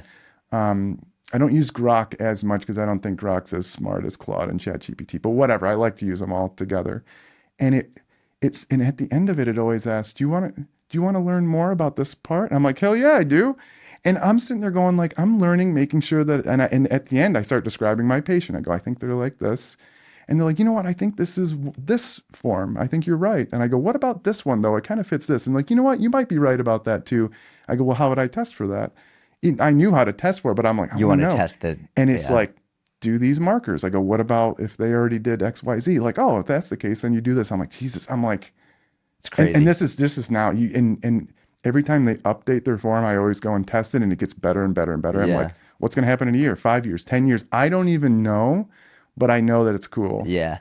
You know, it's funny you said you don't think Grok is as good as ChatGPT. I've found the opposite. Oh, really? Yeah. It's interesting.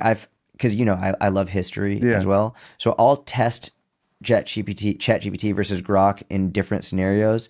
Like ChatGPT, because early on I was like testing its knowledge. I was like, I don't know if I trust this yet. And I was asking it about difference in different types of fiber, soluble fiber versus insoluble fiber, and ChatGPT fucked up. Huh. And I said, I think you're wrong. Da, da, da. And what pissed me off with ChatGPT, it was like, oh, you're right. Yeah. It just said that. But if I've called Grok out on being wrong, which it has been wrong, Grok will say, oh, it will basically apologize. Yeah. ChatGPT didn't apologize. Claude apologizes. Oh, you know what? You're right. Because I go, I don't think you're right about this. Yeah. Are you sure? And they're like, you know what? Upon thinking about this further, you're correct on that. And it'll apologize. I don't know if I've remember any ChatGPT because I use Claude and Chat. Yeah. Slightly differently. But like ChatGPT also got listen, I've only explored really those two. I haven't used Claude. There's also one specific. Is that the one specifically for doctors? No, there's one open evidence, and that's the one. They're the ones that they're got a huge valuation. Again, though, it doesn't always. It's so open evidence for people that are listening. You basically go, can you give me this research on? For example, I was asking about hormone replacement therapy and body fat. Yeah. And it goes, oh, here's all the things. And then so ideally it gives you most of the research and studies that have been done, and it's pretty on point. And then you confirm with Claude and ChatGPT, and you can go back and forth. But then sometimes it doesn't have all the most recent reviews and studies, but like it's getting there. It's getting incredible. To the point where, all right, I see this here. You can then upload the study to Claude and ChatGPT. It will read it and go, yeah. And then you'd go, all right, here's a review paper. Can you read this and cross-reference? Insane. Like when you start. I was cross-referencing. I was going between ChatGPT and Grok for historical accounts and accuracies. Yeah. And I found ChatGPT tended to use more of what people said as opposed to where Grok was like, this is just fact. This is this is what actually happened. Whereas ChatGPT would be like, some people say this and other people say that. I'm like, but what's the fact? Yeah. So it was interesting to see the differences in how they interpreted it and how they relayed that information. So I tend to opt for Grok. I also just like the way that Grok communicates with me better. It has a humorous, sometimes It has a does. It humorous does. Yeah. side And to it. sometimes I'll be like, I'll say something. I'll literally be like, Grok, that was fucking stupid. And it'll be like, yeah, you're right. That I was know. super lame. It's like, Yeah. I actually, yeah, that's why. And again, I like using them all in yeah. different ways and then cross-referencing because like you'll see wrong things. And it's clear that sometimes it just like, it's like, where'd you get this idea from? Yeah. And then sometimes you're like, this isn't right. And then it'll search the internet for you and it'll go, oh, I'm finding this. I'm like, that's not even a good reference. You go to open evidence, go like, what about this Yeah. one? Like, oh yeah, that's right. So and I think in the future, you have something that goes cross references all of them together, and thinks about it differently. Yeah. Okay. So I want to get into now less of you said and more just general questions. Yeah. Okay. Cholesterol. Yeah. It's a highly controversial topic right now, which to me is wild. It comes It's in waves. highly controversial. Many claiming it doesn't matter, Yeah. and others saying it's the end all be all of health. Can you explain what people need to know about cholesterol, both dietary and serum, so people can have a better understanding of the nuance? Yeah. So when you think about cholesterol, people are just like, I have high cholesterol and that's bad for me. But what does that mean? So they're actually like lipoproteins little proteins that carry the cholesterol around in your blood. Cholesterol is kind of like putting oil in water. It's not water soluble. So you need these little proteins that carry it around in your blood. So the one that everybody heard, That's the best description I've heard of it. That's super helpful. just super simple. You need little proteins, and they call them these lipoproteins. So the one that everybody heard of is LDL cholesterol, or LDL is bad for you. That's low density lipoprotein cholesterol. When you measure somebody's cholesterol, it's an estimate really of these little particles. And I know 10 years ago when you went to the fitness summit, I did a whole thing of this, and I talked about the boats and the cargo being cholesterol, the boats being the proteins, Yeah. basically. And the analogy is that these little boats can crash into the sides of the harbor, let's say, the harbor being your inside of your arteries, endothelial, if anybody cares, your little arteries. And they can kind of go in and they can come out. So they don't always cause atherosclerosis. But if they crash in and get stuck, that's when the body starts going and grabbing them. Our immune system goes and grabs them and starts that atherosclerosis cascade. So it's really these LDL particles that are the most worrisome. And specifically, it's the type of particle is an apolipoprotein B, which you've talked about in the past. That is more specific in terms of understanding somebody's risk as opposed to LDL cholesterol. And the thing is, LDL cholesterol does a pretty good job at estimating it. But truly, when you start looking at apolipoprotein B, the actual protein carrying, in which case most of those apolipoprotein B particles are LDL. There's other types of apolipoprotein B, which gets into it's a whole thing, but type 2 diabetes, you can have your LDL cholesterol can look fine, but your ApoB is actually high. That means because you have smaller LDL particles, and there's a bunch of them despite the same amount of that cargo. Mm-hmm. And then people can have higher VLDL levels, other non-LDL apolipoprotein B particles. So when you go and get a cholesterol panel, you'll see total cholesterol on there. You'll also see HDL cholesterol. And people say, that's the good cholesterol. The smart lipidologist people, if anybody wants to listen to Dr. Dayspring on Twitter, he was my mentor. He always harps on people like, that's not the good cholesterol. HDL cholesterol, the cholesterol in the HDL is the same as, it can be the same as the cholesterol in an LDL particle. However, those HDL particles don't actually get into our artery walls, or they can, but it doesn't matter. They don't start causing atherosclerosis. So that's why people say, always look at your LDL cholesterol. And if you want to look a little bit further, look at your ApoB levels. So any type of cholesterol that's not HDL cholesterol is a surrogate marker or estimate of your apolipoprotein B. All right. So it starts getting really complicated, but the gist is that having high levels of apolipoprotein B in your body increases your risk of developing atherosclerosis. So the use case in this is that you see people on a ketogenic diet, carnivore, whatever. And some of these people, not everybody, develop very high levels of LDL cholesterol and apolipoprotein B levels, ApoB. And they'll say, well, I'm metabolically healthy, so these levels don't matter. Not true, because we see in diseases or genetic issues like familial hypercholesterolemia, where there's some sort of, just like I was talking about the monogenic obesity, you get these monogenic cholesterol issues where one of those genes that recycle the LDL cholesterol is broken. So your LDL cholesterol is floating around in your blood. You want it to go back to your liver, so your liver takes it up and you don't have as much in your blood anymore. In these conditions, someone can be very metabolically healthy, but they have a defect in recycling their LDL cholesterol. And what you see are very high levels of that LDL cholesterol and apolipoprotein B, despite being metabolically healthy. Those people are at far higher risk of developing atherosclerosis despite being super healthy.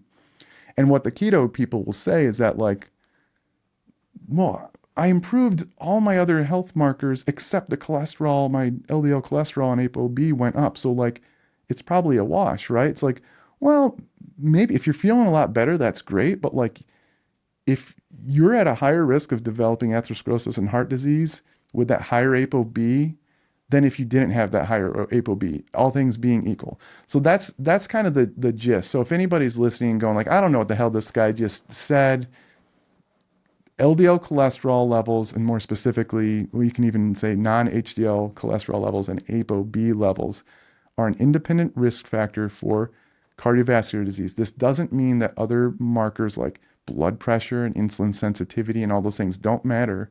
Those things, They're separate. Those things will accelerate the rate of atherosclerosis at the same levels of ApoB. So let's say you have two people. One person's super healthy, has a certain ApoB. Let's say their ApoB was 100, which is a little bit elevated. And you have another person that has an ApoB of 100. This person has a high blood pressure and pre-diabetes. That person at the same level of ApoB will be at a higher risk of developing. And the analogy with the cargo ships and the harbor is that those people have their harbor walls don't have bumpers on them or something like something that basically they're not crashing and getting caught inside the rocks or whatever. Yeah. And you can even go further and say, like, well, because of the immune system, because if they go in and crash, the immune system is what can, these macrophages go and grab them and start the atherosclerosis.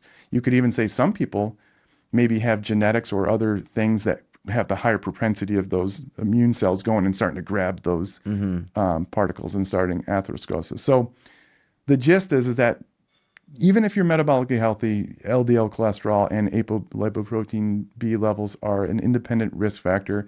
It also doesn't mean that because you have high levels of those and you're metabolically, it doesn't also mean you're going to have atherosclerosis either, up to a point. You do see people with familial hypercholesterolemia, at least what we call heterozygous. So the people with homozygous, they have 2 gene defects and their cholesterol like 700. Those people, I don't know of any one case of one of those people that's never developed atherosclerosis early on in life. But you do see what we call heterozygous levels. So LDL cholesterol levels, around 200, which is pretty high milligrams per deciliter. Some of those people go through life even up to maybe 300 or so. Jeez. Some of them, in their 60s or whatever, they don't have atherosclerosis. So what's going on in them? Likely they have some other genetic things going on. They have a good lifestyle, of course, but genetic things going on that make them less likely to start that cascade. But other people, much higher risk. So the gist is that, like, I remember I was talking with somebody who was a skeptic of cholesterol, and they're like, no, they can't be causative. If I put a gun to your head and shoot, that will cause most people to die, right?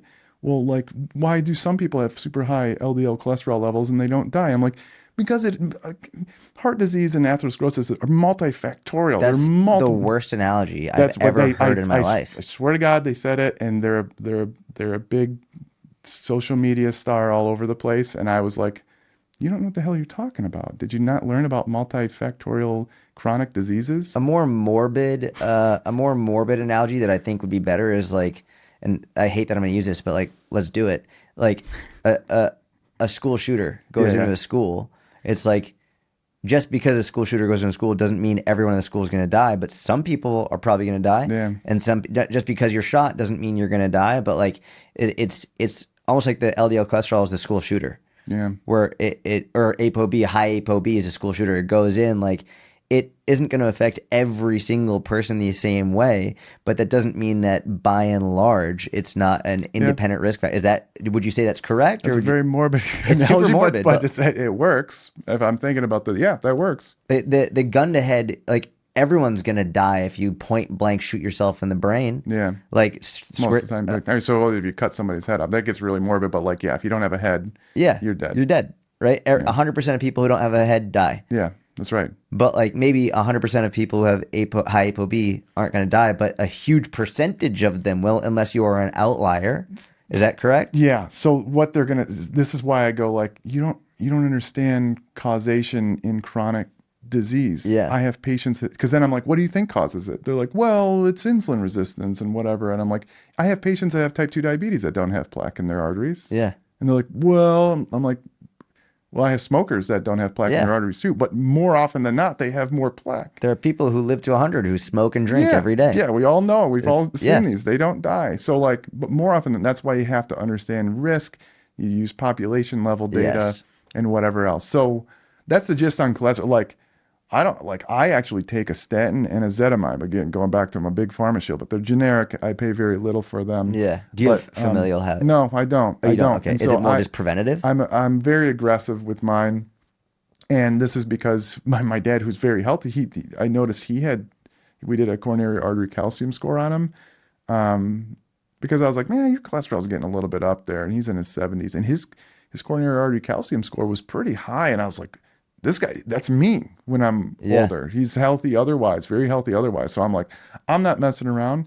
So I actually take a low dose of a statin and something called ezetimibe. The statin basically blocks cholesterol synthesis in your liver. Yeah. And what people are like, oh, is that the reason you don't have as much cholesterol? No, it's actually by doing that, your liver then goes, we need to get more cholesterol in our liver. So they make more of those little recycling receptors, LDL receptors on the liver to then bring the stuff in your blood into the liver. And then ezetimibe actually blocks a little receptor in your intestines. And they're like, well, if you didn't eat dietary cholesterol, which we'll get into, you wouldn't have to worry about that. What people don't know is that by far, it's like 70-80% of the cholesterol in our intestines is actually from bile. It's not from our diet. So you could cut all the cholesterol out of your diet and you'd still be absorbing cholesterol because it's literally in our bile and we're reabsorbing it to make more bile and all that stuff. So you block that receptor and synergistically, I don't have to take as high of a statin dose. And this has actually been studied recently because people are like, but I don't want the side effects of a statin. So you give them a smaller dose of it and you give them ezetimibe. It actually works more synergistically. You lower your LDL cholesterol and ApoB much more efficiently without the side effects. So I actually do it because I'm like, I'm not messing around. I don't want to even chance, like, I don't want to wait later till I have coronary artery calcium in my arteries to then be aggressive. I'm going to be aggressive now. Smart. And, some people will get side effects in that. So you have to weigh the benefits What are and the risks. side effects some people get? Most common side effect from statins are what we call myalgias. So like think about working out and you feel like you're kind of like sore a little bit in your muscles. That's the most common side effect. And it's still not that common. Okay. But you see it once in a while. They're like, I could not tolerate it. And now there are newer drugs that there's one drug called bempedoic acid. It works in a similar pathway of statins, but at a different level where you don't get those same muscle soreness. There's newer ones called PCSK9 inhibitors. Basically, they help those LDL receptors come out and recycle. And there's going to be some newer ones in the future. It's crazy stuff. Are there any health risks with, like, aside from that muscle soreness or achy from statins? Yeah, the health risks from statins are generally the side effects of myalgias. Once in a while, you hear reports of people getting cognitive issues, getting also like very rare types of side effects. But in general, they're extremely well tolerated, very few side effects. And I think the reason people don't take them as often because they don't feel anything from them. You know, like when they start taking it and they stop it later, like I don't know, I didn't feel anything because you'll notice is that your blood levels of your ApoB and cholesterol change. So it's like taking a vitamin. You're like, I don't know. Yeah, you don't feel anything. Yeah. So whereas like the GLP-1 drug, you feel it. Yeah. So with these medicines, yeah. So I take a little Zetamib and a little baby statin. So let's say someone has high cholesterol, high ApoB levels, and they want to take care of it. Yeah. I'm assuming your first line of defense is what they have control over, not medicine, but I mean, I'm a big pharma shill, so I'm just going to reach for that prescription pad, although it's all electronic now. No, so the first thing you do is you make sure that they don't have any what are called secondary causes of it. We're seeing a lot of ketogenic dieters get this, not a lot, but like a good enough percentage. So I'm always like, are you on a keto diet? Yeah. And sometimes they'll be like, yeah. I'm like, okay, all we have to do is switch you from like, what are you eating? Are you doing the coconut oil butter thing? Probably don't do the butter and coconut oil. Let's do well, why would that? Can you explain why? Yeah, so saturated fatty acids actually have an effect on the liver. They actually change the LDL receptor activity level, whereas more so polyunsaturated fats. So like people hate the seed oils, but nuts and seeds and things like in peanuts have more of these polyunsaturated fats, and those actually upregulate the LDL receptor activity on the liver. Monounsaturated are kind of in between, but don't have that decrease in LDL receptor activity. So I generally tell people like, look, switch your butter and coconut oil to more avocado, olive oil. And if you want, it can be canola oil. People get pissed at that because they're like, it's basically motor oil. And it's like, no. That gets into a whole thing. It's like, who cares about the process if we care about the health outcomes of it? I personally like the taste of olive oil and canola, or not canola oil, but avocado oil. So I go with those. I do like some butter. The thing is, I take a statin and a Zetamib, so like I can do the butter thing. It doesn't even affect me. And I do butter taste. Dude, butter's ridiculous. Butter's good. It's so good. And that's why I understand why people do it. But if they want to do it without a medicine, that's what we do. Fiber, though, is another thing that kind of acts similarly to like the Ezetimibe in a way. If you eat more soluble fiber, you actually bind up the dietary and biliary cholesterol. And so you excrete it. It goes out into your shit, basically. And so then you're it's that medical. So I'm telling a patient, this is going to go. You're going to shit this out, but so then your LDL again, your liver's going, oh, we need more for the bile to make more bile. We need to increase our LDL receptor activity. So that's why then you see like, okay, if you're on keto, go ahead and eat carbohydrates. This gets into some wild stuff that I've been a part of for the past like 10 years, but there are some mechanisms of having very low insulin levels. So if you're eating keto, you're not eating any carbs. Your insulin levels are very low, and it's possible that having very low insulin levels may also decrease your LDL receptor activity. So you're not recycling that LDL. Combine that with maybe some small genetic differences. People have absorption differences in their genes, which I'm seeing a lot in these keto dieters that have high cholesterol. So you combine that all, but you just have them eat a little bit of fiber, a little bit of carbohydrate containing food, whatever. It could be a potato, it could be oatmeal. I don't really care. Oatmeal would be good because of the soluble fiber. Boom, their cholesterol comes down. Those are ketogenic dieters. People that aren't ketogenic dieters that have high cholesterol and it's lifestyle, likely they're doing the butter thing too much, and you just have them modify it. You think their saturated fat is too high? Yeah, their saturated fat's too high, and it's not all saturated fat. There's a fatty acid called stearic acid in cocoa that's actually neutral. So it's not all saturated fat, but generally the butter and coconut oils are the one big thing. So you think like American population main issue is butter? Yeah, I would say so. In lack of fiber, soluble fiber. So like, let's say if let's go back to the sugar sweetened beverages. Yep.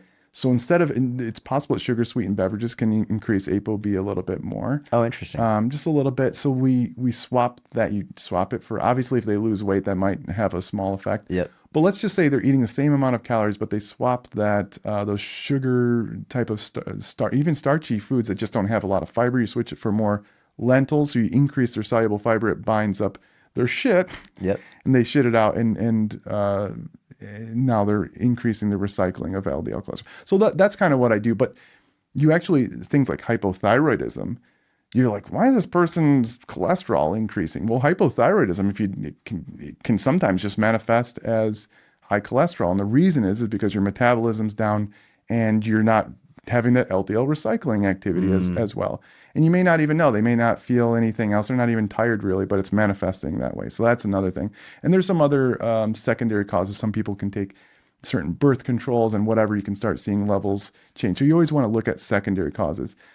However, what happens is that you'll do all these changes and it doesn't budge. And they're getting frustrated. Like, I don't want to take a medicine. And a lot of these people, I have to check their genetics. I'm like, I'm sorry, you got this. And the genetics aren't perfect. There are people, but like, if you're doing everything and they're at a high risk, then you got to go like, well, I'm not going to force you to take a medicine, but like, if it were me, that's what I would do. So that's what you do. You check, make sure they don't have secondary causes. You try lifestyle modifications, unless they're like super high risk. They're not going to drop dead right there. So usually give them, a couple months at least to change. The problem is there are some people that just keep going. I want to keep trying lifestyle. And it's like, it's not working, So those are the people you have to have a discussion with. And you do something called a doctor-patient shared decision-making process. And this should be with every drug, honestly. But some people that don't want to take it, this is the way I frame it. I go, all right, if I'm being paternal and you're a robot and I'm just going to tell you exactly what to do, here's exactly what I do. But I go, that's not how medicine works. You have thoughts, I have thoughts. Let's come up with a plan that might work best for your case scenario. So one thing that people are doing, let's say that they're 50, they have high LDL cholesterol, and they don't want to take a statin. One thing you can do is you can do what's called the coronary artery calcium score. Now, it's not perfect, but it does stratify people into risk categories. Like if that person has plaque at 50, like they're going to be putting down that plaque. If it's 0, doesn't mean there's no risk, because you can get what's called soft plaque in their arteries, and maybe it just didn't manifest yet as calcium in their arteries that the calcium score would pick up. There are some actually newer CT scans where you put dye in and they're using AI to detect the small soft plaque changes. That's going to probably be a thing of the future. But let's say that person has a 0 coronary artery calcium score and the person just doesn't want to take a statin. You go, look, even at a 0, you're still probably at a higher risk than somebody who didn't have the high cholesterol with a 0. But I think you're not going to be dropping dead anytime soon. You hear about these stories. I had a patient that had a brother that had a familial hypercholesterolemia that had a 0 calcium score, felt he was fine, dropped dead a week later. So you do What hear. the fuck? Yeah, you Was hear his about blood pressure super high? everything was fine. Everything was fine. Just had FA. So like, I always tell the stories like, just so you know, but the risk is low. It's the data. What could have caused that if his blood pressure was fine? Well, his cholesterol was super high. But why would that matter? Why would high cholesterol cause an instant death if blood pressure is fine? They had it brewing for a long time. Like since birth. But like specifically, like what would... so yeah, basically what happens, there's plaque buildup over time. And for whatever reason, the coronary artery calcium score, I don't know why it was 0, but sometimes it happens.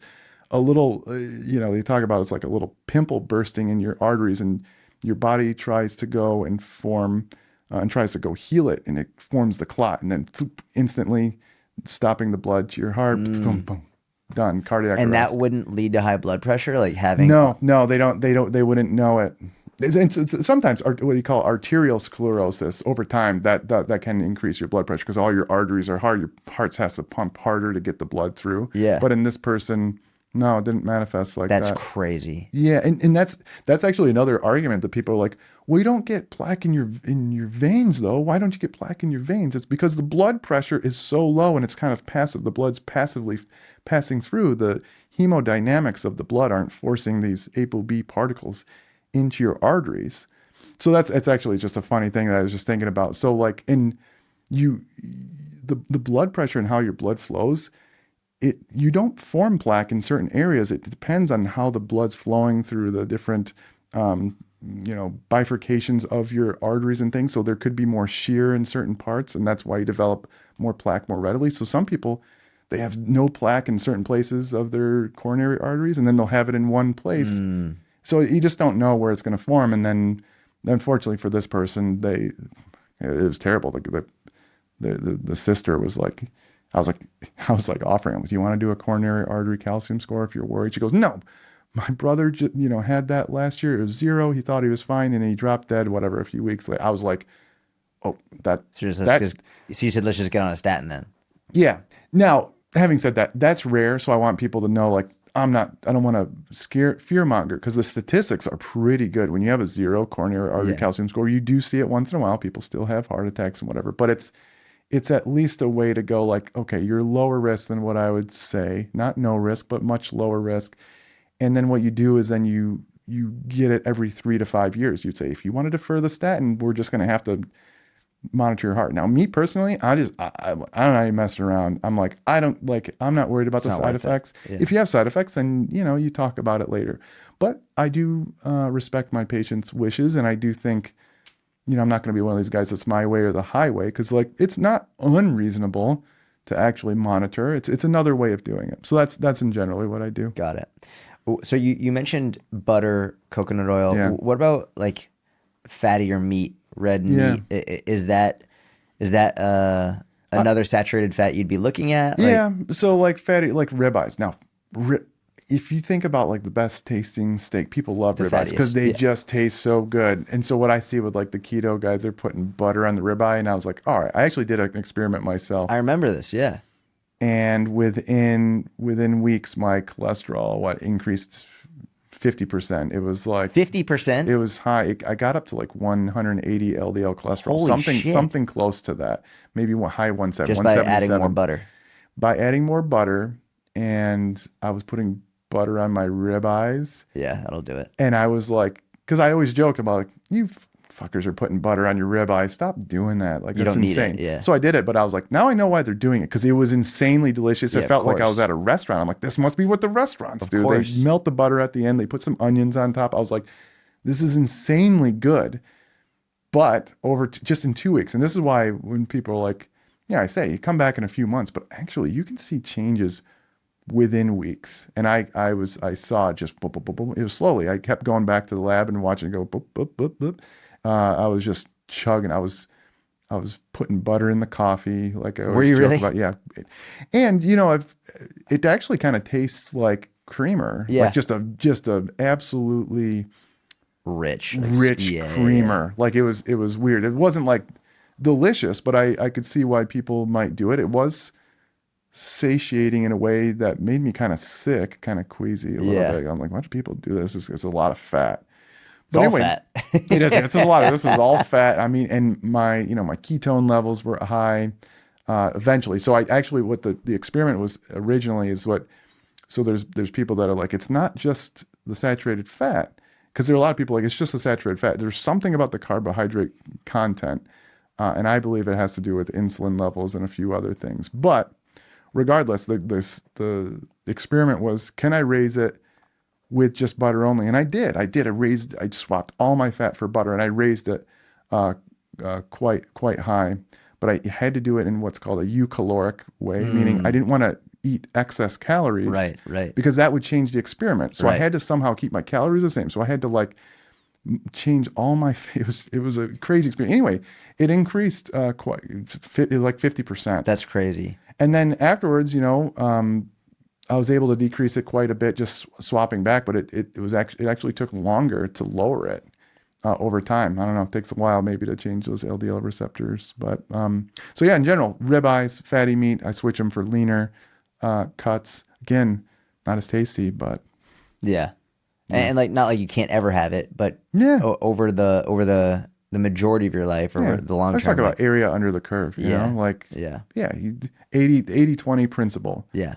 You don't get extra credit for making your life miserable. Yeah. We're here for a good time, not a long time.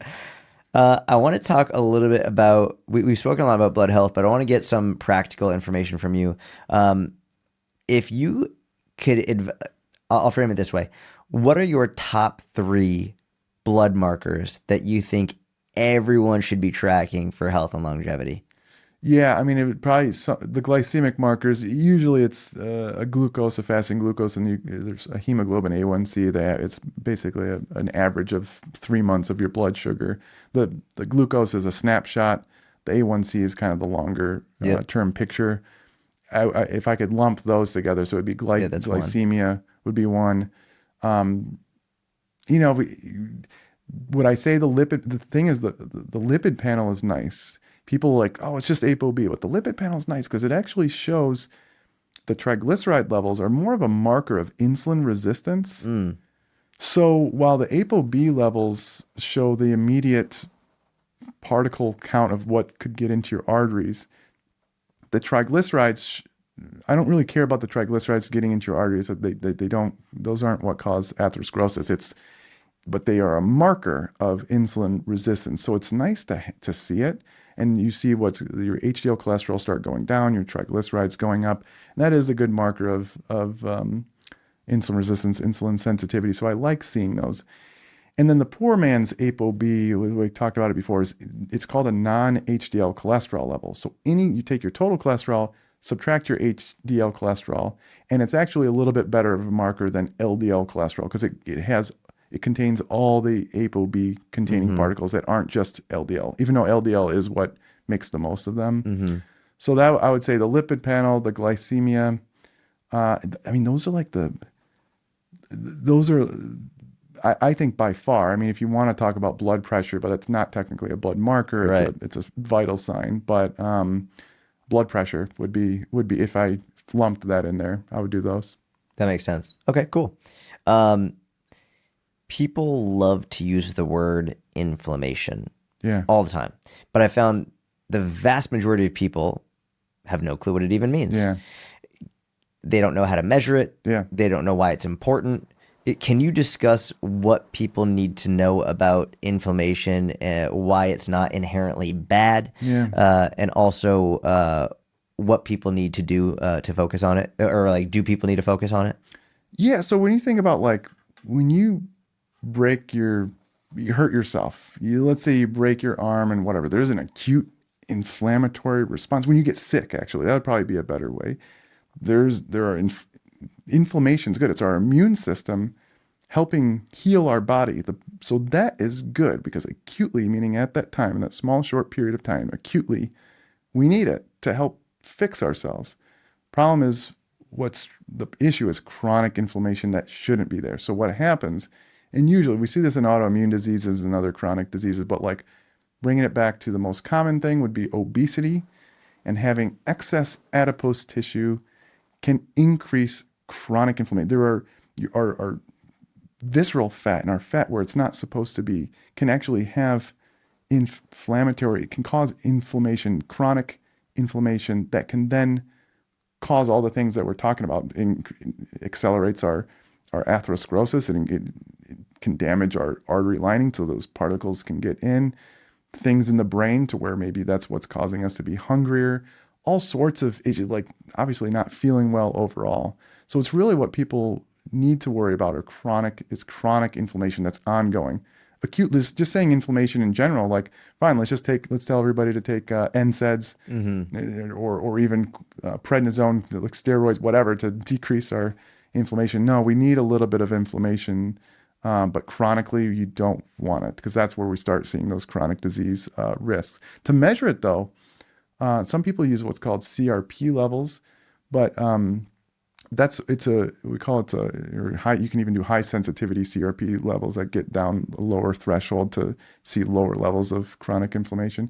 Not perfect. It's not a perfect marker though, and it's what we call not specific, meaning that like I don't know what's causing your inflammation. Like your CRP levels are a little bit elevated. If we kind of have an idea of like they have this disease process and their CRP levels on, we kind of monitor that and we kind of modify that disease and we see the CRP levels coming down and then we know it's probably from that. But in general, it's not specific. There are other markers that they're trying to look at to try to be more specific with certain things. And we're not there yet. And so it's not something we routinely measure, but like an HSCRP, which is a high sensitivity CRP, that's where you see with people like metabolic syndrome. And it's it's mildly elevated, you can probably say that, hey, that's probably from your adipose tissue. So that's usually what most people mark. There's something called a glyc A, and there's all sorts of IL-6, some other specific inflammatory markers. We don't routinely test for those, though. What about when people say, "Oh, this food or ingredient Yeah, is inflammatory yeah, in nature"? yeah. I always go, what does that mean? Yeah. What do you mean? Like when you say inflammatory. So like, for example, seed oils. They're like, seed oils are inflammatory. What do you mean? How do you explain that? I'm like, well, because it's got omega-6 and those are inflammatory. I'm like, well, what happens? Like, what actually happens?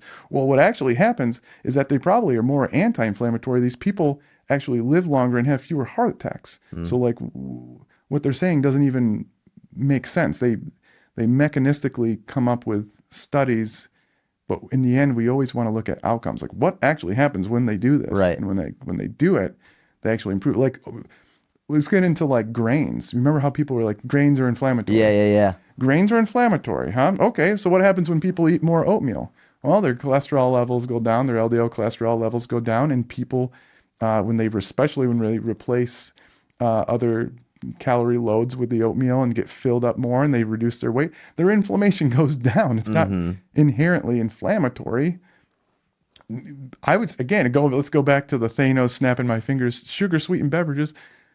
I would say those are probably somewhat inflammatory over the long run because of the adipose generating effect of them because of their calorie load. But like saturated fats, high saturated fat boluses, probably what I was doing during my, maybe considered inflammatory in some cases. But in general, when people say that, they have no idea what they're talking about.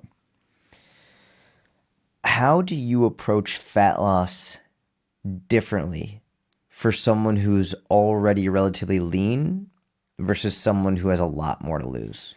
Yeah, this gets into psychological things, and then let's think all things being equal, that like, okay, I'm going to help this person get really lean. I don't like being a bodybuilding coach or anything like that, so I defer them. But if they're like relatively lean and they want to get leaner, more in the athletic range, not bodybuilder style. First of all, we talk about the risks, because we talked about it before, the psychological risks of getting very lean. Women can lose their periods. Guys have a similar effect where their testosterone goes down. Essentially, their body's going like, hey, we got to actually survive. We're not going to be able to reproduce. And the communication between the brain and either your ovaries and your testicles, if you're a guy, the communication ceases or gets minimized, lessens. So I'm very careful to go like, okay, how lean is this person? If you're going to get this much leaner, we got to do this safely. And do I even recommend this person even? Is it worth it? So that it's just the psychological and potential physiological harm that can happen from that lean person wanting to get leaner. Definitely. And is this person even going to be able to maintain it? Or are they going to be one of these yo-yo things? Now, I'm not against vanity changes. We all go through these little cuts like, oh, I want to get a little bit leaner for the summer despite being pretty lean. But there are potential risks from that, as I discussed. I know when I get really lean, my testosterone goes from 600 to 200. Oh, wow. Yeah, and I feel it too. And I'm like, I'm a little bit tired. Libido's not as good. And it's like, for what? Because my abs are a little bit more chiseled. Right. And I'm like cranky. Hangry. And just like, do you notice your strength going down? Like, strength goes down a little bit, but it's the fatigue and libido and just I'm irritable. Yeah. And my wife hates that. she, one time when I was doing the bodybuilding contest, she asked me something so simple like, "Did you get the mail?" I'm like, "The fucking did you get the mail?" It's just 10 years ago, and she's like, "The fuck did you say to me?" And I was like, "The fuck, get the mail." I'm just like, I'm miserable. And she was like, "Fuck you." It's like, you're not doing this again. Yeah, I was like, we laugh actually so much about that because it was like it's a core memory now. But I'm like, this isn't a way to live. I was like miserable. Can't even get an erection. I'm just like, this is miserable. I got no libido. I got no drive. I went out and got some shawarma afterwards, of course. And whatever it was, I ate some cake. And within like a week, back to normal. Boom, done. But yeah, that's the concern. What about for someone who has a lot to lose? Yeah, a lot to lose. I want to find low hanging fruit, big rocks as opposed to little pebbles, sand, like big rocks. Talking about like, are you doing the hot and ready pizza with a 2 liter soda? That's why I'm like, people talk about these minuscules, what we call, like, they're not even small rocks. They're grains of Dust. sand, It's- dust, yeah. nothing, meaningless stuff. You go to Disney, people don't give a shit. They're just eating huge things of ice cream, eating their desserts, Fried and they doughs. don't care. And they're not worried about the food dyes or anything else like that. So with those, patients are coming, it's like big, big rocks. We're not going to worry about the seed oils and the food dyes and all these different things. Let's take the sugar sweetened beverages and let's try to get them to diet soda or water or something like that, sparkling water, whatever is not calorie laden. What are like the 3 biggest rocks? Yeah, sugar sweetened beverages easily. I would say, and breakfast is such an easy one because people go to Starbucks and get the huge Frappuccino thing. Those Oh, are so yeah. easy. Like, It's like cheesecake in a cup. yeah, if they're amenable to it, we switch them to like a protein shake or one of the, latte with protein in it. You get a little coffee, you put in comes back to the Fairlife. Please sponsor us. Yeah. Don't make any money, but yeah, so something like that. That's a pretty big rock. But then not eating out at lunch. My brother and I talk about like if we could say no snaps, like fine, let's get rid of all restaurants, let's get rid of all chips, let's get rid of all those different things. But like somehow minimizing those easily overeaten calories that like just everybody's doing. And they're so low hanging fruit. Like I'll never forget do you remember the meme with the infographic? One of the first ones that went viral. You posted it. It was the peanut butter cup one. Yep. The only reason I came up with that is because I'm sitting there talking to a patient. They're like, I don't know why I can't lose weight. And I was like, well, what are you eating? They're like, it's all organic. It's all good for you. And I was like, well, what is it? And they described a diet full of organic, just Candy. just candy, Like the Justin's organic. But and it was like cereals, sugar sweetened cereals, and all sorts of things. And I was like, yeah. And this is where I was like, I don't want to like be a jerk, but I'm like, okay, so organic it has to do with pesticide use and how these were grown, but it doesn't have anything to do with how healthy they are. Mm-hmm. And they're like, what? And I'm like, yeah, it's what's called a health halo. People think that it's healthy, but it's actually not, just because it says organic or if it says gluten-free or whatever it says, if it doesn't pertain to your, disease state or whatever it was. So finding ways to help them eat in ways that just aren't getting and this sounds vague, but we all know it's like, all right, you're going out and get a pizza, a couple times a week. Could we maybe swap that for, I don't know, you need something convenient, go get a rotisserie chicken, and have a bag salad, something like that. And if they're willing to do it. Where would you put just walking on this Yeah, list? walking. So like this gets it. So if they're completely sedentary, walking won't have as much an effect of swapping their sugar sweetened beverages, but like in terms of like health and a little bit of a weight, it's huge. Like people don't walk. Now again, you get into like the social determinants of health. Where do they live? Can they even walk around? Yeah, But like yeah. in general, people have the ability, unless they're in like, North Dakota and it's all snowing, they can't even go anywhere. But like in general, like most people can go for a walk. It's funny. When I was doing a lot of one-on-one coaching, or probably like around when we met, if I was working with someone who is really, really, really overweight, they were just starting out, and they said, I just want to start with either exercise or nutrition. Yeah. I always used to start with nutrition. Mm-hmm. Probably by around 2017, 2018, I actually started to switch that. And it depends on the person, but I'll tell you why. Even though nutrition would have generally a faster impact in terms of like, hey, we get your calories in check now, I realized that, number one, when you exercise, you immediately feel better. Mm-hmm. And that immediate mood improvement and habit change will often lead to better nutrition. Whereas when you change someone's nutrition, they often immediately feel worse. Where they're like, immediately feel more restricted and they don't see that immediate result. Whereas like, for example, they could be perfect one day and the scale could go up the next day. Like, that's well, what's the frustrating. point? Yeah. So even though I found nutrition does have that, if you can be consistent with it, you will get a more immediate weight loss effect over the first week.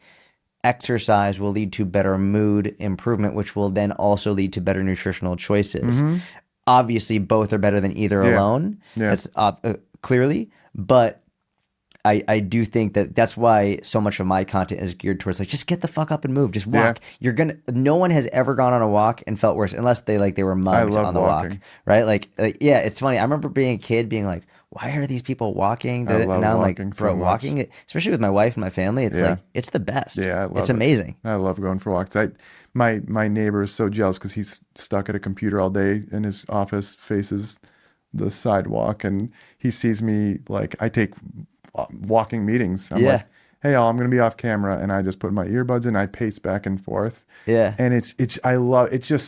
It's so good. Like even after this, like I can't wait to go walk in the airport and Yeah. just get up and go. Just So move. yeah, and that's actually what was with the medicine. So the GLP-1 medicines, people didn't think that they're able to do these things, and people are like, how does it make people exercise? I'm like, it doesn't make people exercise. It gives them the ability to then be able to do it because they have the mental capacity to do it. Mm-hmm. And walking is just by far the easiest thing. And it's so cool to see like patients be like, I don't have as much pain anymore. I can walk around Disney World. It's always Yep. Disney World. Yep. And because they had to use a scooter or something before, it was the first time I didn't have to use a scooter and be in pain. I actually enjoyed the trip. Yeah. So walking, I love That's walking. priceless. Yeah, it's just that's the stuff that I'm like, oh, that's so cool. So this is a question that I think can be pretty controversial. Perfect. And it's not even controversial, like a political controversial, but I think Okay. it's going to be controversial in terms of I'll be asking this to more and more people. And I think you've seen the pendulum in the fitness industry swing Yeah. so many ways. If someone had to choose, I'm going to present a false dichotomy. Yep, let's hear it. But if someone has to choose between sleep or exercise, what do you say? And it's truly a false dichotomy where I can't say like, well, maybe you should sacrifice your sleep once in a while for exercise. So I'll tell you my personal experience. I'm a miserable piece of shit when I don't sleep. I'm also a miserable piece of shit when I don't exercise. I know. I'd say if I'm probably the most miserable piece of shit when I don't sleep though. Yep. But I get very anxious when I don't exercise. I feel like my skin's crawling. I'm going to jump out of my skin. Yeah. But if I had to, If you look at not you, but majority of Americans, people Yeah. who are struggling with their weight, and also people who are often struggling with sleep, often usually because they're fucking doom scrolling Yeah. all night. But Yeah. if you had said, I was like, hey, listen, like I'm only getting 4 hours of sleep at night, I would focus on their sleep. more before exercise. Yep, I would. Because so think about meal planning and all that type of stuff. Mm-hmm.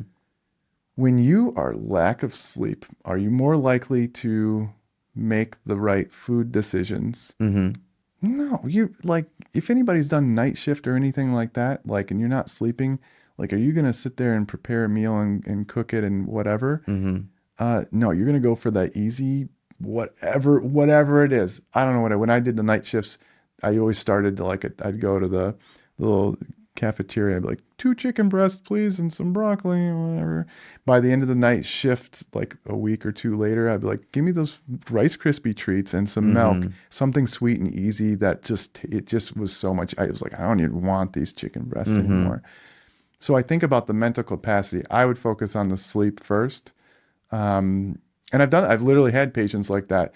The problem is sleep, it can be very hard to control. Yeah. And that takes a while. So if we do that and they don't, they're just like, I'm still not able to sleep or not whatever.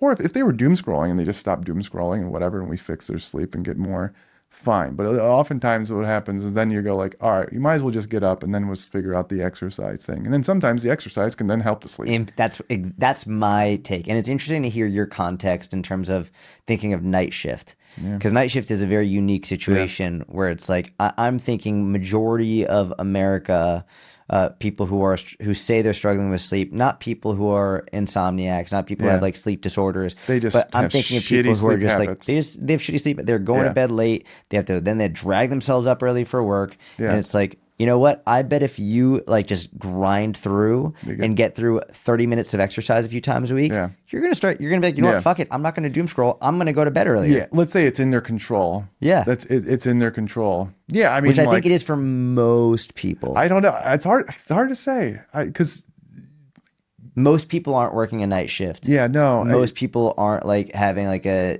sleep disorder like insomnia. Yeah. I'm always like, what the hell would you doom scrolling? I don't know. We talked about this before. I don't actually like consuming Yeah. the social media, but I know it's people they're watching the Netflix, Yeah. scrolling at the same time. They're not even paying attention to the Netflix or whatever Yeah. like that. I'm like, why don't you just go to bed like Just an go to hour bed. or two Yeah. earlier? Are you tired or not?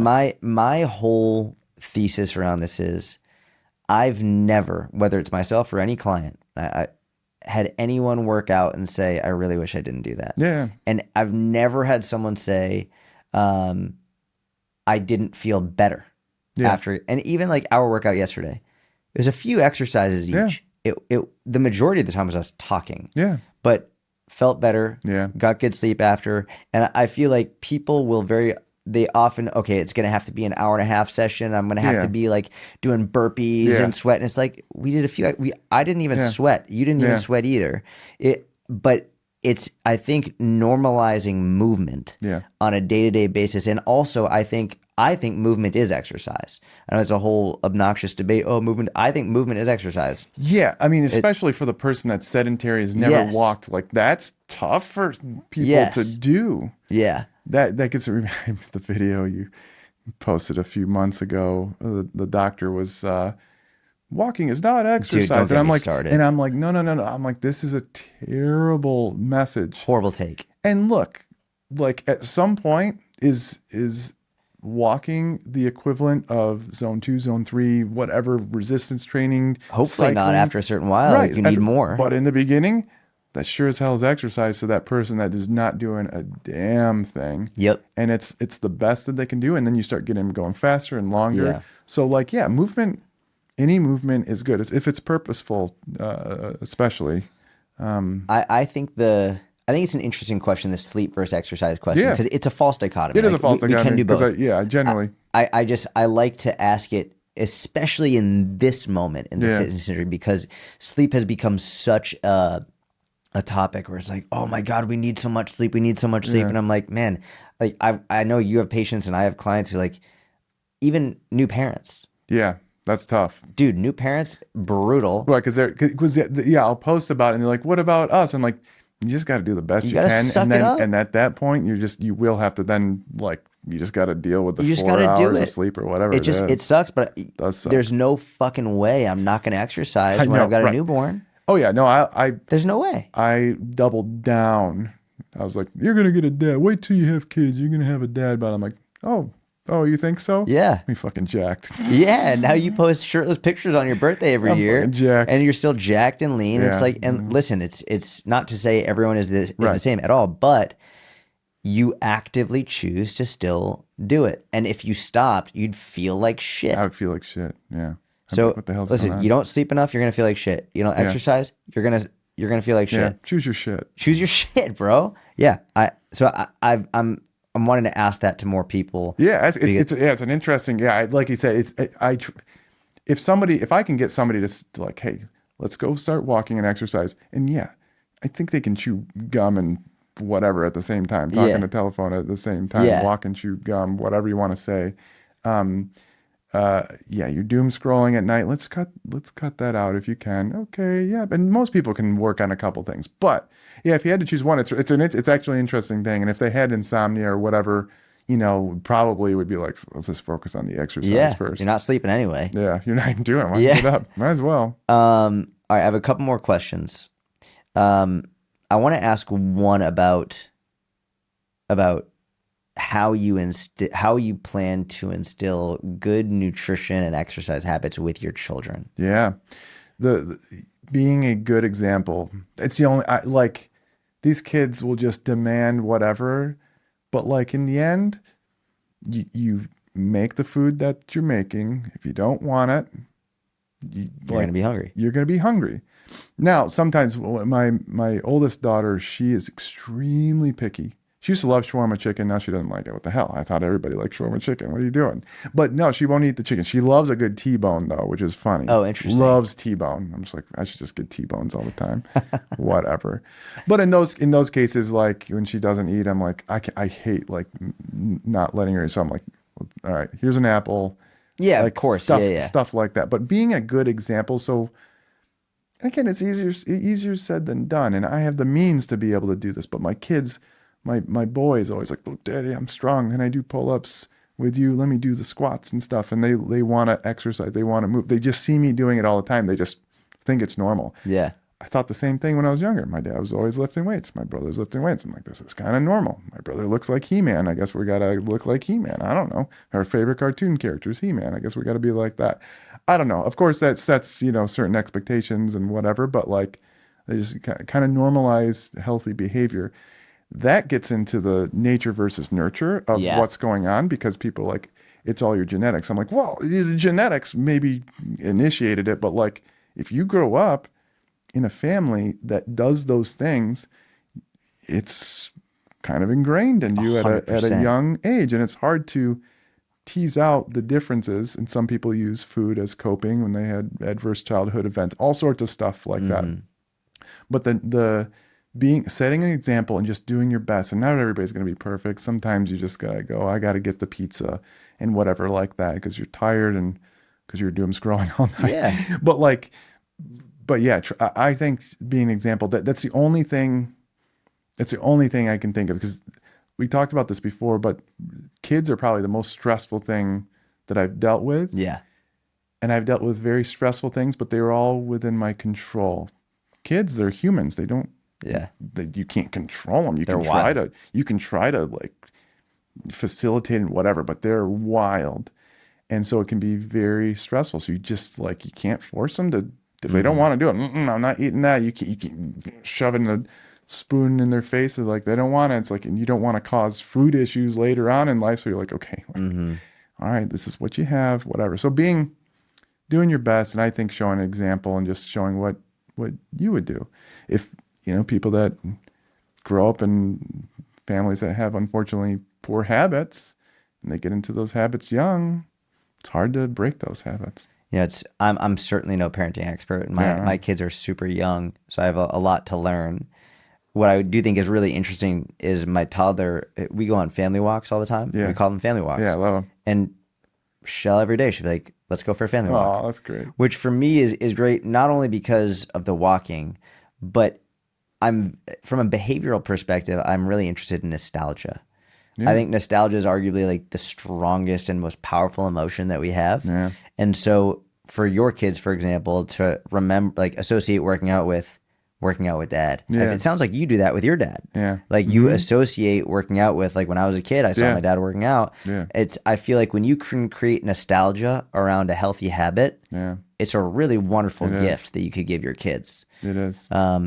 Okay. So, yeah, I mean, you think about the social determinants of health and people that like I feel bad for people that are like they're got to work a couple jobs. They don't even get time with their kids. I know. And so it's like, what do you do? I'm like, I don't know. I don't have the Do right the best answer. you can. I don't know. Yeah. Yeah, it's tough. Okay, I have 3 more questions. Yeah. The first one, I've been asking everyone in the fitness industry this question.